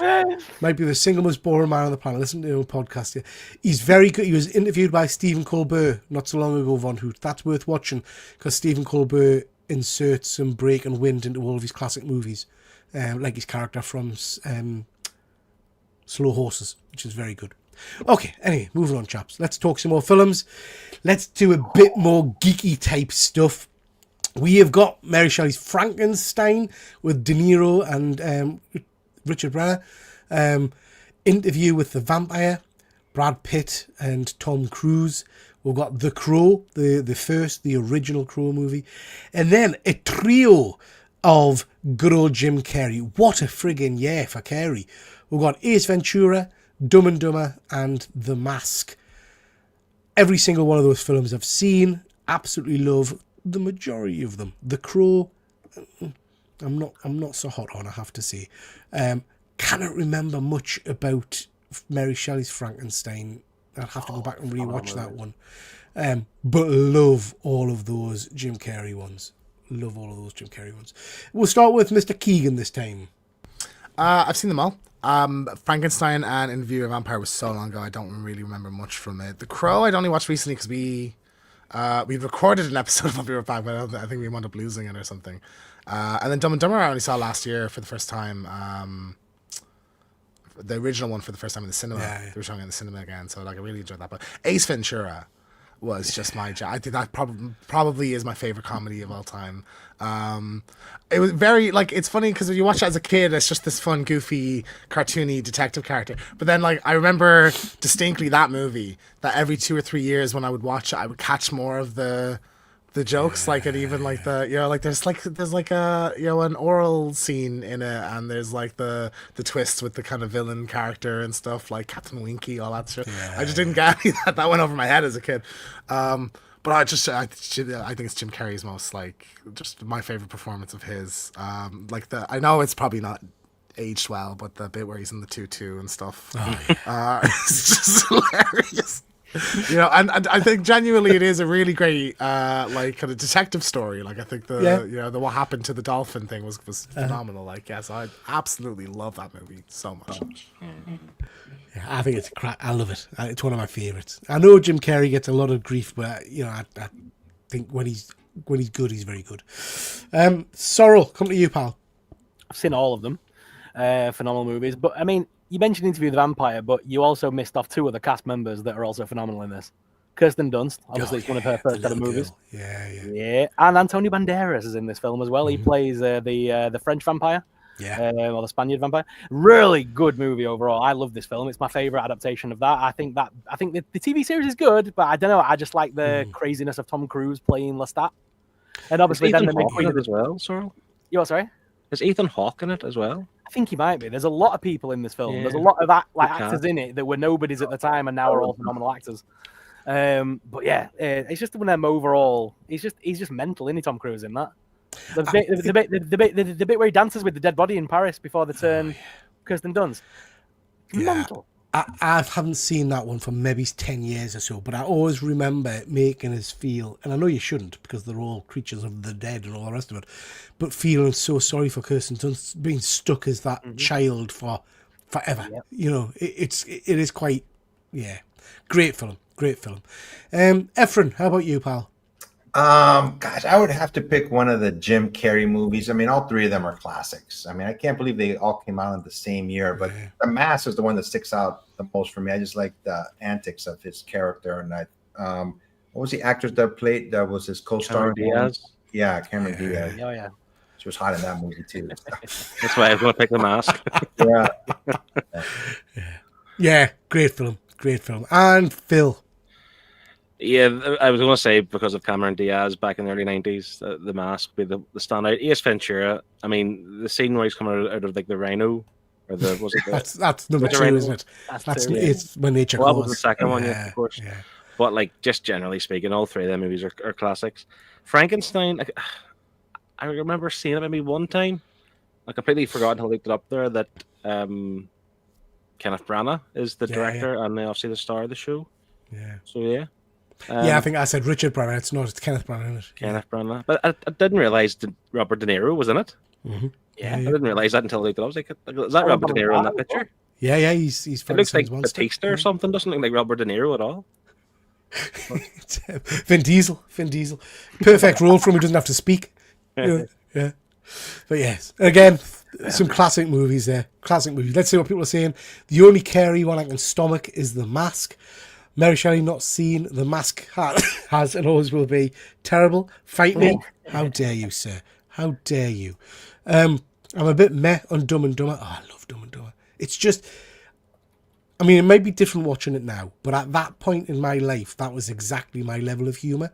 All 3 of those Jim Carrey movies were fart jokes and, you know, just silliness, which is what I loved. Anton, all are good movies. The version of Frankenstein with Nero is okay. The one that's out now on Netflix is better. Going to talk on that in a little bit, Anton, because I've watched that recently. I think Sorrel might have. Have you seen the... Anyway, we'll catch up in a bit about it. What's that? Interview with the Vampire, not a bad movie. The Crow's really good comic book classic. Just a shame they had to kind of cut and paste it halfway through, Anton. Just a shame. Yeah, and obviously tragedy on set. Judging on the Slide 1994 was a very weird year. It was Hollywood catering to goths and Beavis and Butthead. Beavis and Butthead. That was a tune. Yeah. Ace Ventura was funny. Dumb and Dumber if you're into something just really silly and very funny, and The Mask, another comic book classic. Yeah. Watched the new Frankenstein on Saturday. Very good, but think I like the new Nosferatu more. Interview with the Vampires, the start of Sparkly Vampires, and frighteningly hard to sit through. I enjoyed. Again, I have to go back and rewatch it. The Crow is a masterpiece. No. Original script for Frankenstein was by Frank Darabont, director of Shawshank, but little of it made it into the final film. That's interesting. I don't know. That's even. Christian Slater was replacing River Phoenix. Oh, I did see something about that. You're right, Simon. And didn't he give all of his fee to charity or something? I'm sure I saw him speaking about that recently. Ethan Hawke wasn't in Vampire. Yeah, it's Christian Slater that we were thinking of. And Thandie Newton's in that movie as well. I just remember Thandie Newton's actually in that film as well. Okay. Can't believe The Lion King wasn't mentioned. Goat Disney film. Yeah, you're right, Fuzzy. To be fair, there's so many films and TV shows, and I don't like going over 3 slides for this section, so I kept Lion King out. But I did go Disney for some of yous. We've got some more classic films, guys, and classic TV shows. We've got a New Nightmare, I think it was called. Yeah, Wes Craven's New Nightmare, yeah. Street Fighter, never seen. And then we've got the first Flintstones movie. We've then got the Spider-Man animated show, Friends, debuted. And we've got one of my absolute all-time favourite shows. Was massive over here in the UK, but not so much in America. Due South, about the Canadian Mountie who goes to work with a detective. Just cracking theme tune as well. Efren, start with you, pal. Any of those ring your bell? Of course, Friends. I mean, I still watch it to this day. I mean, it just makes me laugh every time I watch it. So that'd be my number one. Number 2 would be the Spider-Man animated series. I really enjoyed that. Also, I'd never seen anything else. All the other ones I've never seen. No. You not seen Due South? No. Oh, it's class. I think you'd like it. Is that Mr. Keegan? Yeah, he guest starred in it for a fair few episodes. Okay. Basically, the entire show was kind of setting up the premise of a Mountie working. I can't remember which city it is. Manhattan, maybe? Can't remember. Working with the police in America, and the cultural differences, shall we say, between Canadians and Americans, and how polite he was, and he's jumping on horses, and he's got a wolf who's working with him, and all kinds of stuff. It was really cool, really cool. James, how about you? I've seen everything except for Due South. I've never even heard of that show. So yeah, like Wes Craven's New Nightmare is just phenomenal. So like the idea is that it's set in the real world and follows the Heather Langenkamp, who's the main actress who plays Nancy in the first movie, and effectively like some kind of ancient demon takes the form of Freddy and is trying to like take her child. So there's like cameos from various, like Wes Craven appears in it as himself, various actors from the movie series appear in it as themselves. Just very ahead of its time. Like this was sort of the precursor to Scream in terms of like meta humor or meta writing, kind of like self-awareness of horror movies and stuff like that. Like so it's really like a tentpole horror film, definitely. Yeah. It was the most scary Freddy had been for a long time because he had kind of evolved into this sort of like Bugs Bunny, Looney Tunes kind of character, and this made him scary again. So I have seen this, but this will be in the haze of when I was watching lots of videos, lots of kind of Betamax videos that me dad would bring home. So I can remember seeing it, but I can't remember anything about it. Does Robert Englund play the demon version of Freddy as well? Yeah, so it is Freddy Krueger, but it's just like it's some like a Pennywise kind of thing, taking the form of Freddy Krueger. Like it's a great movie, really great. Good stuff. Nice. Mr. Sorrell. Seen everything except that bottom right one. Is that Due South, did you say? Yeah, It's called? yeah. I've never seen that. I mean, Street Fighter. How can you not have seen Street Fighter, dude? Even like it's cack. Don't get me wrong. It's But cack. he's so good in it. But Raul just delivers a performance of a lifetime in this thing. He's the only one that could be given that script and go, I'm going to do this completely straight and make it awesome. And he somehow delivers this amazing character. But I mean, Jean-Claude Van Damme's not that bad as Guile. I quite like it. Is Kylie Minogue in this one? Yes, it is. It's Chris County, yeah. And it's Ming Nguyen as well. Obviously, it's in it as well, playing Chun-Li. This is one of their first roles, I think. Yeah. I mean, I'm not going to lie. I've seen some of the images for it and stuff, and it doesn't excite us. This do you is know the the way one I always quote with Zangief, with the whole, I see you in the commentary, and he does the sideways stuff. It's what gave Zangief his voice, I think. Even Disney used that voice in Wreck-It Ralph afterwards. Everyone's used that kind of Zangief voice ever since. To give you a demonstration how excited Sorrel is for that movie, that typifies his taste in toys. That's his movie. That's his. I got you. I'm with you, Phil. I understand. What you're saying, Phil, is don't watch it, Peter. That's what you're saying, isn't it? Yeah. Not watch it now. You should have watched it back then. To be fair, I remember watching it back then. It was a good kind of. It was a big thing as well. It was a big kind of, Street Fighter was a huge IP. But it's same as like Mortal Kombat. That was absolutely bollocks as well. How dare you? How dare you? It's on the same level, isn't it? And as a kid, though, it was an adaptation. They're not on the same level, Sarah. Do not even try and suggest the Street Fighter movie and the Mortal Kombat movie are the same level of quality. The God of Thunder, that it's meant to be an Oriental man, was played by a white dude. He's the God of Thunder. He doesn't care. What does it matter what race he is? Oh, no, Phil. What about yourself, pal? Well, Spider-Man's where I started the love for Spider-Man was that cartoon, to be honest. Friends was a classic, like same as Efren. I still watch it today. And it may not hold up joke-wise, but I remember where I was when I first watched it and heard the jokes, and they're all funny. Yeah. And Due South, to be fair, it's one of those ones I'm surprised. Like I'm not surprised some of you haven't watched it, but it's well, maybe not now, but back then it was great. A great thing. Due South was one of the only kind of foreign TV products that got primetime slot on a Saturday night. Yeah. Nothing else really from overseas comedies and things like that managed to hit Saturday night primetime. Sky One, wasn't it? Sky One was on. Yeah, for a while, but it was on terrestrial TV as well. I think it was straight after Noel's House Party or something like that. Back in the day, but yeah, just superb. Does James and Sorrel know what the house party was? Do you remember that? Surely. The better. That's good. Blubbery. You know who Noel Edmonds is. I'm old. I remember. I don't know Edmonds, Deal or No Deal. Oh, shut up.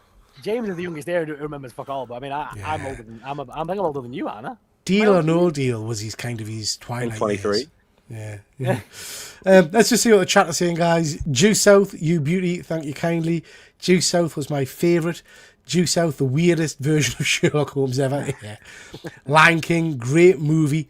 I've not seen the live action one yet, I don't think. Is it worth seeing? No. No. Chicago, Due South, thank you, Chicago. Loved Due South. Lauren loved Due South. The Leslie Nielsen train heist episode was epic. Yeah, I remember that one. Superb.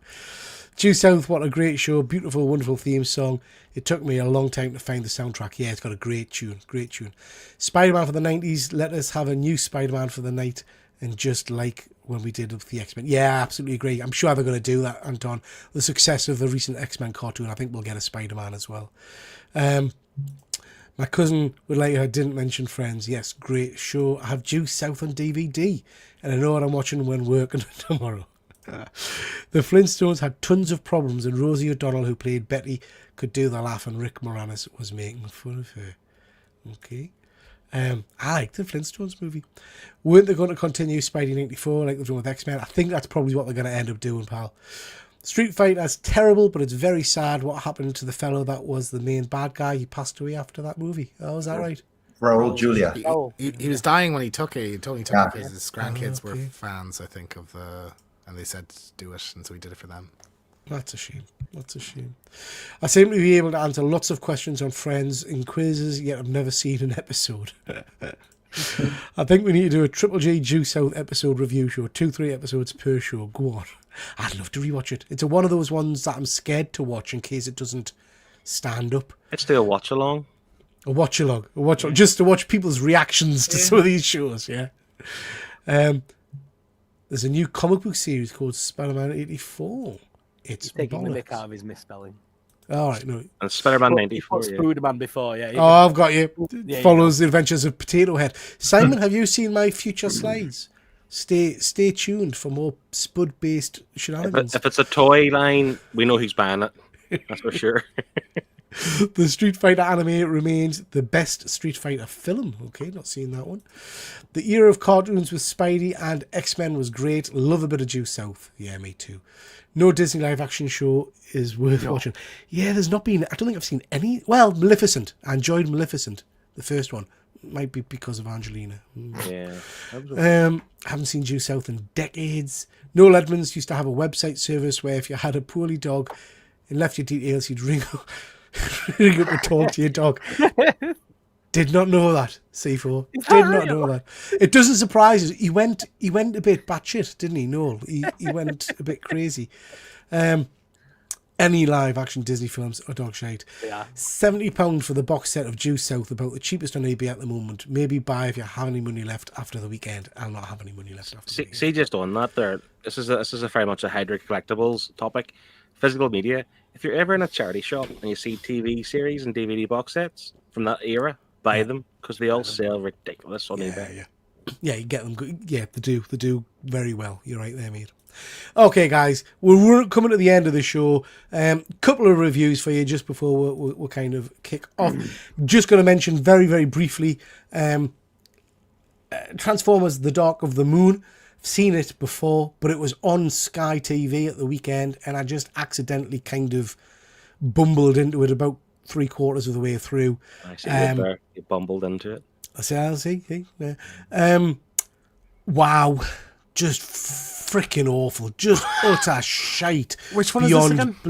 Oh, it's the one with stuff smashing in lots of American hoo-ha kind of... Mark Wahlberg? No. Shia Shia LaBeouf one. still. With It's Patrick the third. Dempsey. Yeah. Lots of pictures of Americans jumping out of airplanes, flying past flags, flying, and now and then you get some explosion and a robot kind of running past you.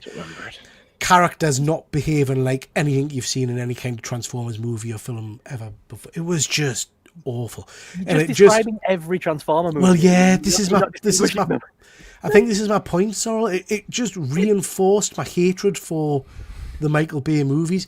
I went from this and I thought, this cannot possibly... I was flicking channels. They must have been doing a run of it. Because then the one with Anthony Hopkins was on. Is it The Last Night? I think it's called.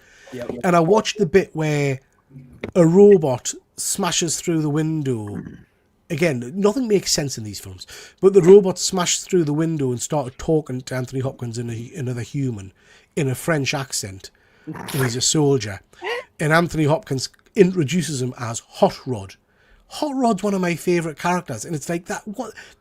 It's literally just the name of the Taken. It's nothing to do at all with anything in Transformers. Fucking shite. Calm down. Sorry. Peter, calm down. Honestly, no, it made us angry, Efren. It made us angry. I actually thought that Transformers movies generally were, other than Megan Fox, they were awful. I thought all the movies weren't great. Just awful. And I know we've got the standalone Bumblebee movie. Yeah, Bumblebee was okay. But the rest, John Cena in that? aren't they? John Cena's in that one. Yeah. Can't see him, though. Bumblebee was okay, and I didn't mind, to be fair, the last one, the Beast Machines one or something. Rise of the Beast. Was it? Yeah, just awful. I mentioned this before, Celebrity Traitors. I know most of you guys haven't been watching it. Shit the bed. What a finale. I mean, like Shakespearean betrayal would just... Come on. What's it called again? So I think you guys have got it in the States now. It's Celebrity Traitors.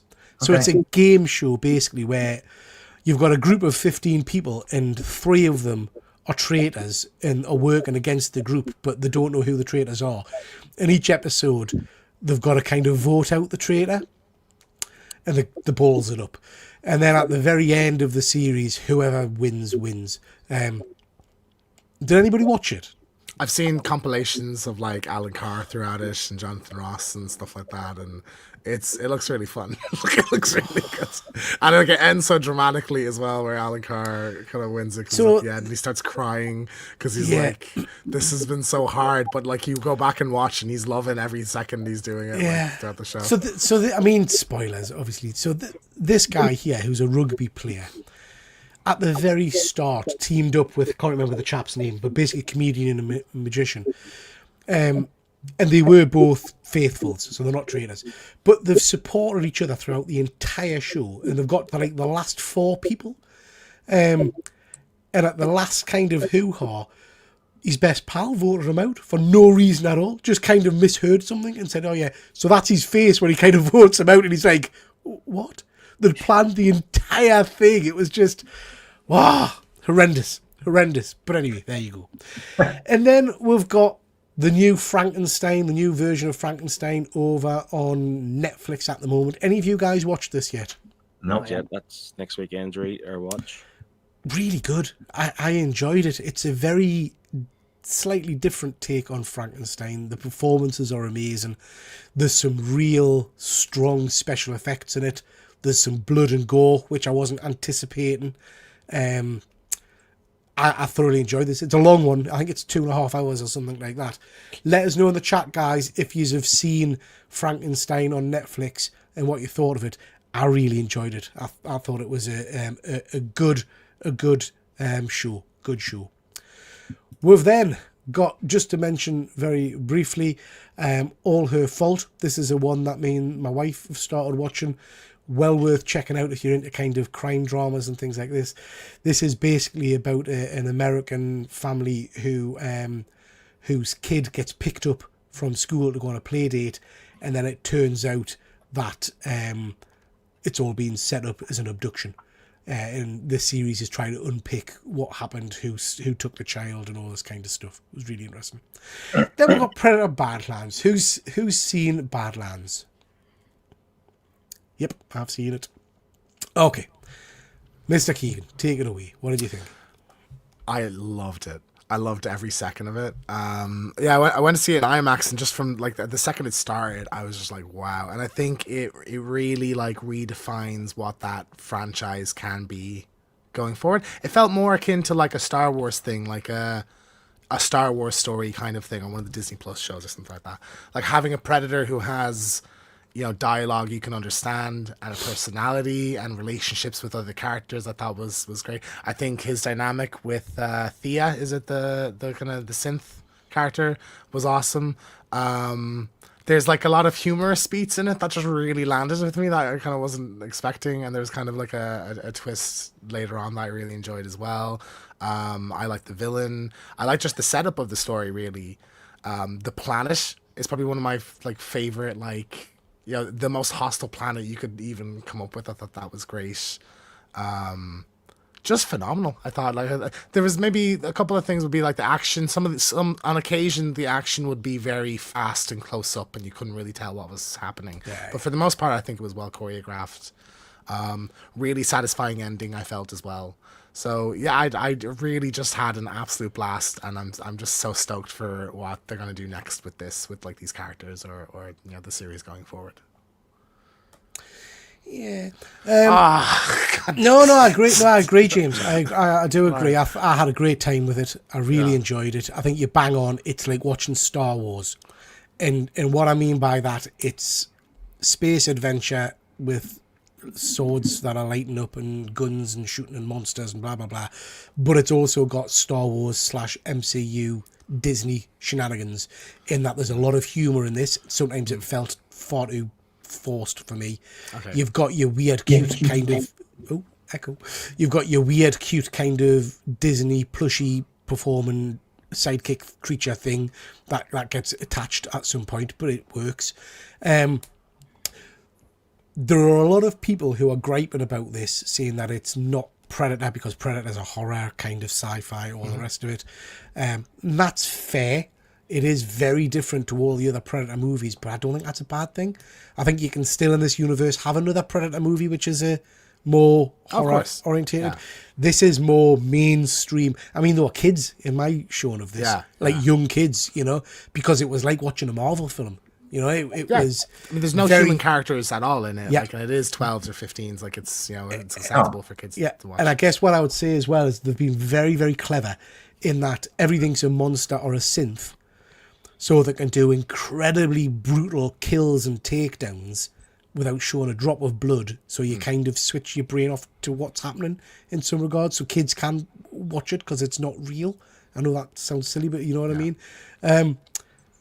yeah, I get some of the criticism about it being a bit too far the other way, but actually I had a great time watching it.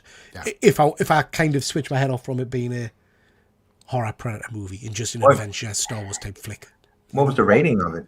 What was it? PG? It's PG-13 in America. So people were kicking off about it a couple of weeks ago when that rating came out, but they said, well, listen, there's no humans in it. So, we can get away with killing aliens graphically or killing robots graphically, like, 'cause there's no blood. Hot take: can we stop pretending Alien, Predator are horror movies? The sci-fi movies, come on. I mean, yeah, I would say the first Predator movie is pretty, and the first Alien movie. They're not horror. It's horror-esque, I think. They're horror, like, Alien's sci-fi. definitely a Because sci-fi horror movie. That's it's known for its horror element.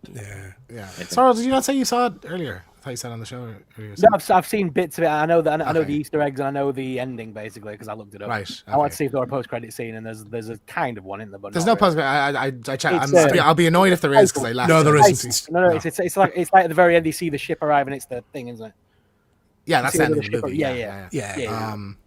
Yeah, but like I'm loving what I'm loving the expansion of like we're learning so much more about the like culture and relationships and stuff like that. And I think like since Prey we've learned so much about that and their history and stuff. So I'm loving that Dan Trachtenberg is kind of exploring that element. And I think the series is in such good hands with him. Like he's delivered 3 absolute bangers so far. I'd recommend people go and see this. I would recommend people go see it just for a joke. This is what Star Wars should be at the moment. 100%. I think even if you're like, have been turned off of previous Predator things, this might be more up your alley, just as a fun sci-fi action movie. Yeah. Phil, what you're laughing at is I'm not keeping an eye in the chat. It's just the C4 Dark Man. When Sorrel has watched the thing, he could offer opinions on horror movies. I don't know why I'm on this show because no one appreciates it. I'm Still not watched the thing. Still not watched the thing. James, I haven't got a clue what this is, but I can't even say that. Begonia. So this is what's your man's name? Yorgos Lanthimos. So he did The Favor and Poor Things and Kinds of Kindness. Like I think he won Best Director for Poor Things. I feel a couple of years ago. The Emma Stone one that was very like she's kind of a Frankenstein monster thing from a couple of years ago. Did you see that either? No. Don't think so. No. He's a very acclaimed director. So this is a new movie. Also stars Emma Stone. So she plays like a CEO of like a pharmaceutical company, and what's your man's name? Jesse Plemons from Breaking Bad and other things. So he plays like this kind of like conspiracy theorist guy. Who like kidnaps her with his cousin because he thinks she's an alien. Like he's kind of down the right wing rabbit hole of lizard people, aliens, that kind of stuff. So like the movie is like he kidnaps her, and then it's just he's like interrogating her, saying like I want to meet your mothership people and stuff like that. And so the kind of police are looking for her, and kind of like chaos ensues and stuff. Really good, really like it's a kind of absurdist comedy, black comedy kind of movie. A lot of good surprises in it. The acting I thought was phenomenal from Emma Stone and Plemons in it. It was really great. So like I think if you've seen Poor Things, you'll know what the kind of tone of this. That's maybe more fantastical than this one is. But it's just a weird and fun movie. So like I definitely recommend it. Like I've never even heard of it. Never even seen it advertised. Yeah. Never even seen it advertised. Just came out. So. Okay, chaps, let's jump to the comments before we start to wrap things up. Carefully start to sound like me talking about Star Trek. I think I told us how many Transformers were on. But you watched it still, obviously. I watched about 25 minutes of Dark of the Moon Fuzzy, and then I wanted to poke my eyes out, so I stopped. Dark of the Moon is awful. Stick to the original Transformers from the 80s. Yeah, absolutely. Transformers the movie. I hope they don't make any more Transformers live actions that aren't appealing to the fans. We need a G1 They don't care about the fans. Let's be honest. They're making movies for it's like Fast and the Furious. It started out as a street racing movie and turned into the most obscure, weirdest fucking action film of all time. It's the same thing. They don't care about the fans. They're just making it's for the mundane people that go to the cinema. Everyday folk that just want a bit of bashy fun. Have we had a conclusion to the Fast and the Furious? Because the last film ended on a cliffhanger, did it not? Yeah, are we still keeping track? They've not started filming or anything. That's the deal I have with my mates. They'll go and see the superhero stuff with me if I go and see Fast and the Furious with them, and it's painful. I did my podcast about Frankenstein. It was really good special effects, and the sex and all the foreshadowing is wonderful. And the monster SFX, I think you mean. I don't remember any sex. He has got all the sex. Yeah. It was wonderful, whatever it was. The monster looked great. Somebody should do an action figure. Yeah, it's a very interesting design. Very similar to Prometheus. The aliens in Prometheus. I thought it was quite interesting. I hate reality TV generally, but Celebrity Traitors was superb. See, I'm with you, Dan. I'm with you. They murdered Hot Rod. He's so good in the old 80s movies. Rodimus Prime, absolutely, pal. It wound me up no end. Last two are the best, but the producers were too wishy-washy with whether they should break continuity with the Bay films. Yeah, ignore the Bay films. Enjoyed Frankenstein. Yeah, me too. Traitors has been great. Watched it as a family. Yeah, which we also did with Del Toro's Frankenstein. Loved it. Yeah, see, I think Frankenstein was really good. Well worth a watch. Frankenstein was great, but Traitors can cock. How dare you, Andrew? How dare you, sir? If you like Traitors and you want an in-person game to play, look up Blood on the Clock Tower. Ooh. I will have bought the Traitors board game for our games night. We'll have a games night once a month, so I might have to. I just added that to my basket, Pete, when I was looking at the chat. So the Traitors games in my basket as well. A bit later. Yeah, we've like I say, we have a games night with some pals once a month, and we've bought the Traitors game just to see how that works. Loved Badlands, good stuff. C4, good stuff. And now I love you, James. Oh, he's a gentle lover. I forgive you for your 90s cast. He's not going to get over that. Blood on the Clock Tower. Crikey feels the universe didn't pay that much for it. Looks great. Stephen, One Night Werewolf is a bit like it too. Great with a bunch of players. Lots of good ideas. Lots of good ideas for games here. Alien is a horror. The rest are sci-fi. Speaking of which, Frankenstein is also more sci-fi than horror. Yeah, I could agree with that. When Sorrows watched the theme, yeah, we heard that one. God, loads of comments. Thank you guys. Thought Predator was great fun. Loved what they're doing with the movies, including the animated one. But Prey is my favorite. Yeah, I agree. Prey's still my favorite. Number one, Yeah. Lobster 2, right? The director of Begonia did the Lobster. Oh, the right, okay. one, yeah. Okay. Lobster. At this rate, I'll die of a heart attack and I have to horn Sorrel to force him to watch the thing. I'm not heard of that one. The fans of every franchise are aging. Most studios want to use existing franchises but are trying desperately to find a new, younger audience. But they're all watching anime and playing video games. That is very true, Andrew. The old franchise are slowly dying, unfortunately. Yeah. Talking about poking eyes out, Comic Mike was showing a comic adaptation of The Man with X-Ray Eyes. Now that had a great horror ending. Oh, that's an old one, Terry. Don't remember that one. Dogtooth is trippy about a family who tell their kids they can't leave home due to the dangers, sorry. Anytime a plane flies over the house, one of the adults throws a toy plane out into the garden. Oh, I've not seen that one either. Okay, guys, we're nearly at 2 hours, so we'll make this quick. Final question of the night. You know we like to end on a food-based question. Potatoes. What's your favourite way of eating a potato? This is random, isn't it? So what's your favourite way of eating a potato? There's a whole selection there. You can have fondant, crisps, potato vodka if you're that way inclined. Dauphinoise, baked, roasted, mashed, blah, blah, blah, blah, blah. Have a little think-see about that, guys, as I quickly just jump to the chat to say goodnight. But let me know, favourite potato-based product.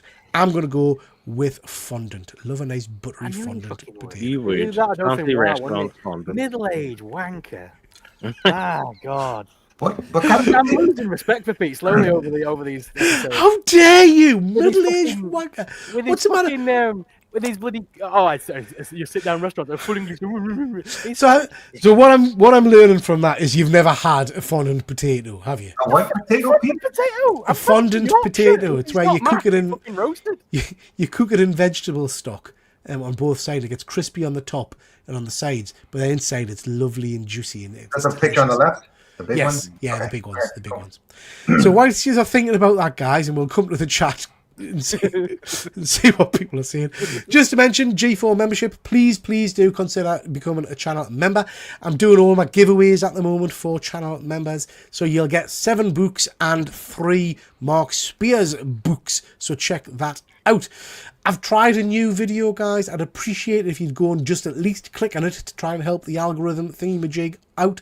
This is this week's comics, where I've reviewed and looked back at all the books I've read over the last week or so. Please do just go and give it a click, because I would like to try and get it moving up the old algorithm if I can.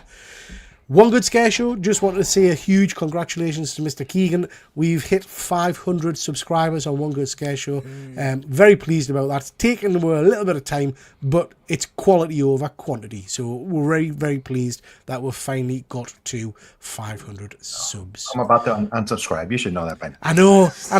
Do you know what? I'll be honest with you, Efren. I'm always nervous about saying that, because there are people who do that. Not you, Efren. You wouldn't do that. I like it. Okay, Efren. Favorite potato-based food? Actually, I just had it yesterday, and I have it for dinner on a regular basis. I like baked potatoes, but I had all kinds of, stuffings on there. Sour cream, guacamole. We call it here pico de gallo. It's like a mixture of tomatoes and spices on there, and I have it on a regular basis for dinner. See, that sounds much more adventurous than the baked potatoes we normally get. It's normally beans and cheese. No, or that's chili just you. con carne. That's just you, Peter. Do you know what I mean? Do you have exciting baked potato? I'm forgetting them. Put chili con carne, bolognese, and a baked potato. Do all that. Yeah. I'm loving how serious you look at the moment, Phil. How dare you? Cheese? No, you can have chili con carne. You can have good stuff. James, what would you have? So I've never had a fondant potato, but I'm certain I would love them. I love a gratin. Potato gratin with the creamy garlic or cheese or whatever. But no, I make this type of potato. So I take baby potatoes and they're I think they're called smashed potatoes. But you boil baby potatoes and you lay them on a tray and you get a glass and you just crush them so they're kind of flat, and brush them with some oil with garlic powder and paprika and salt and pepper and stuff, and then you whack them in the oven until they're kind of crispy on both sides, but still a little bit of soft in the middle, and they're so good. They're one of the best things I make. I'm not laughing at you, James, because that sounds delicious. No. I'm laughing at Sorrel's face. Do you know what I mean? Because Sorrel just eats a potato. Do you know what I mean? Just raw probably. He just kind of. It's just more work, isn't it? I know. Yeah. They're already edible at the first stage. But we're gonna go to Phil next, and then we'll end on Sorrel, because I'm sure it'll be exciting. Phil, what's yours? Although I'm from the north of the island, our potatoes are obviously a big staple in the Irish diet. I had potatoes every single night growing up as a kid. It was a thing. It was potatoes with something. Boiled potatoes, mashed potatoes, baked potatoes, roast potatoes, chips, whatever. It was potatoes and something. But how can you do better than a boiled potato? Just a boiled potato with a bit of salt and pepper on top. Literally any other way. Any other version. That's the ultimate one. You have it with. That's the most boring boiled potatoes. Then you're not cooking it right, Pete. Do you think? I mean, a New Jersey boiled potato may be fair enough on a salad, but just a basic bog standard boiled potato. Like a crispy pancake on the side. Remember crispy pancakes, Findus? I mean, I thought Sorrel's was going to be the worst answer. I'm not going to lie, Phil. But okay, Sorrel, do better than a boiled potato. Chips. I mean, the Hobbits had it right, didn't they? Boil them, mash them, stick them in a stew. I mean, a good mashed potato, you can't beat a good mashed potato, can you? Lots of butter and salt and pepper. Yeah. Okay. Although I've never once made my potatoes for my roast dinner and thought, ooh, a bit of pepper and fucking garlic and shit. No. Fucking just mash, innit? What? It's a very weird thing to get aggressive over. You're being too fancy with your potatoes, Peter. Potatoes are the side dish. They don't need to be fancy. No. Hang on. Back up. Mashed potato. What do you put in mashed potato, Sorrel? Well, I have sweet potato, so I have sweet potato mash. Well, so, I mean, you don't need to put anything in that. But, I don't bother with all the extra butter and shit. I don't need it, do you? You're going to smother it in gravy anyway. Salt and pepper? Nah. With sweet potato, perhaps a little bit of milk? Oh, my God. Milk? Yeah. Milk? Makes it creamier. Peter, have you ever had potato bread? Yeah, I think I had it when I came over.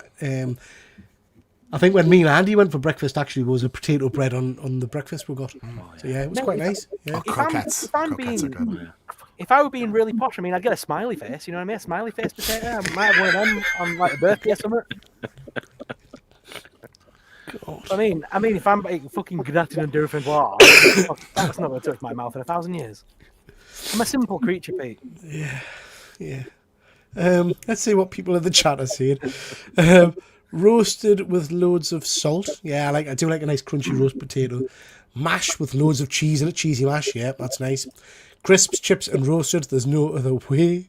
It's got to be mash for me. I love the scene from Wedro where Lister plants his face in a bowl of mash. Yeah. But Shelley, back us up. You're going to have a bit of salt and pepper in your mash. Maybe a little bit of butter or something. You're not just eating a potato squashed, are you? Chips, jacket potato, and crisps. Fondant, you posh tosser. Roasted or chips. Spudman does not approve this question. Everyone knows Badger loves. I used to hate that show. I couldn't cope with it. It was too much mess. Did you ever watch that, Bodger and Badger? Yeah, loved it. Nah. Thank you very much, pal. Appreciate that. French fries are mashed. I used to eat chips raw. Why my mum? Oh, Phil. Wow. No word of a lie. I once went with, I say a friend. He was an interesting character. Once went to his house while he was getting some stuff for an exercise while going on, and he ate a raw sausage. I literally nearly vomited in front of him. I've seen somebody raw chicken, like literally raw chicken. Took it out the fridge and ate a raw sausage. That's disgusting. See, Terry's posh. Hasselback, plenty of garlic butter drizzled between the cuts, served with a leg of lamb. Favourite meat. That's a good one to come back to. I bank that.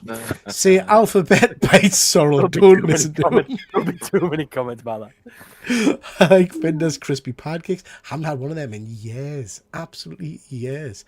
They were the bollocks. Mash with onion flakes in and cheese, layer it with bacon and tomato on each layer, then bake for 30 minutes till crispy. Potato gratin. Who knew it would be such a hot potato topic? Potato gate. Potato gate. See, I'm thinking posh stuff. Potato gate. Who knew it would be such a hot? It's a hot potato. Hey, bum. Bangers and mash with a volcano of beans. Potato rosti. Rosti I is like great. Rosti. Yeah, especially like proper Swiss ones. Yeah, very good. Alphabet smash. Get in. Yeah. Yes, salt, pepper, butter, and a dash of milk. See, Shelley knows where it's at. I hate Bodger and Badger 2. Had to sit through it so I could watch the show that came on afterwards. Yeah, me too, pal. Not a fan. Okay, guys. Before we go, Efren, what exciting shenanigans have we got happening tomorrow night? Tomorrow we're going to do another episode of Comic Talk where we just, the guys are sending me 3 questions total, and we're just going to answer them. Third, I'm looking forward to December show, but Sorrel said that we should do a Christmas themed one, so that's going to be cool. We're looking forward to that one, but that's next month in December. Christmas themed questions, is it? Yeah, Yeah, that's going to be interesting. That's Sorrel recommended it. That's a really good one. But that's for December. But tomorrow we're going to do our regular questions. I'm Peter on my channel. So good stuff. Looking for 8 o'clock, yeah? 8 o'clock our time. Yeah, sure. Good stuff. Looking forward to that. No Friday show on my channel or One Good Scare this Friday because we're all at Thought Bubble. Yeah. But I'll try and get something out, my review out probably Thursday if I can. James, anything happening on One Good Scare people need to know about? I was at Dublin Comic Con over the weekend, so I have a video on that. That'll be up to hopefully tomorrow or the following day. I'll have another short about the Tiny Nightmares thing going up as well. Please be nice, Chris. And then I'll probably what else do I have? Oh yeah, our Black Phone 2 review is going to be up standalone as well for anyone who missed it on the live show. So that'll be kind of up over the weekend, just while we're away. So there's something. And then the next I'll be right back will be the following week. So they'll be back on schedule, and that'll be it. The original, not the original, the 2017. Yeah. I watched that on Sunday. I think it was good. Sorrel, what's happening over in your neck of the woods? So I've got loads of Stranger Things stuff being sent to me at the moment, with the launch of the new series being very imminent. So I've got loads of that reviews coming up, and this Sunday I'll be live at 8 p.m. on my channel. We'll be in the pub, drunk, but we might jump into your chat just to say hello. Looking forward. And I've been enjoying your Sunday shows, so it's good. Yeah. It's good, the lives. Phil, anything happening in your neck of the woods? Not on my channel specifically. I might, bring it back at one point. But the Comic Airwaves is making a bit of a return. Oh, good. Nope, just one night only over on Highland G's channel next Saturday, the 22nd. So Scott, Liam, Martin, and myself are going to be on Highland G's channel, talking about Thought Bubble and what we did and what we picked up, and just have a general chat about comics. So okay, why are you doing it on Highland G's channel? Why not just doing it on Comic Airwaves? because Highland G invited us on, and it's like, Oh, right. it's like, all right. Okay, fair enough. Oh well, so that's over on I think the channel's called The Highland G. The Highland Check G. that out. On not this Saturday, but Saturday after. Should be fun. 22nd, Should be yeah. fun. Yeah. Good stuff. Right. Well, listen, thank you so much to everybody that's been watching. We had an eye on 30 people watching most of the night. Really do appreciate you guys stopping by. We'll be back next Tuesday for more shenanigans and a bit of a thought bubble breakdown and the usual shits and giggles. Thank you so much. If anybody's got any topics they want me to talk about, rather than just food-based stuff, or if you've got a food-based question you want us to talk about, please do drop us an email on my TripleG channel or an Instagram message. Always happy to have a little bit of input from you guys. For now, though, that's your whack. We'll catch you next time. Bye. The curtains close, it's time to go. We really hope you enjoyed the show. Check out my channel for more geeky fun and hit like, subscribe before you run. All that remains is our thanks to you from Triple G and his YouTube crew. We really do hope you come on back, but for now, that's your whack. Yeah, that's your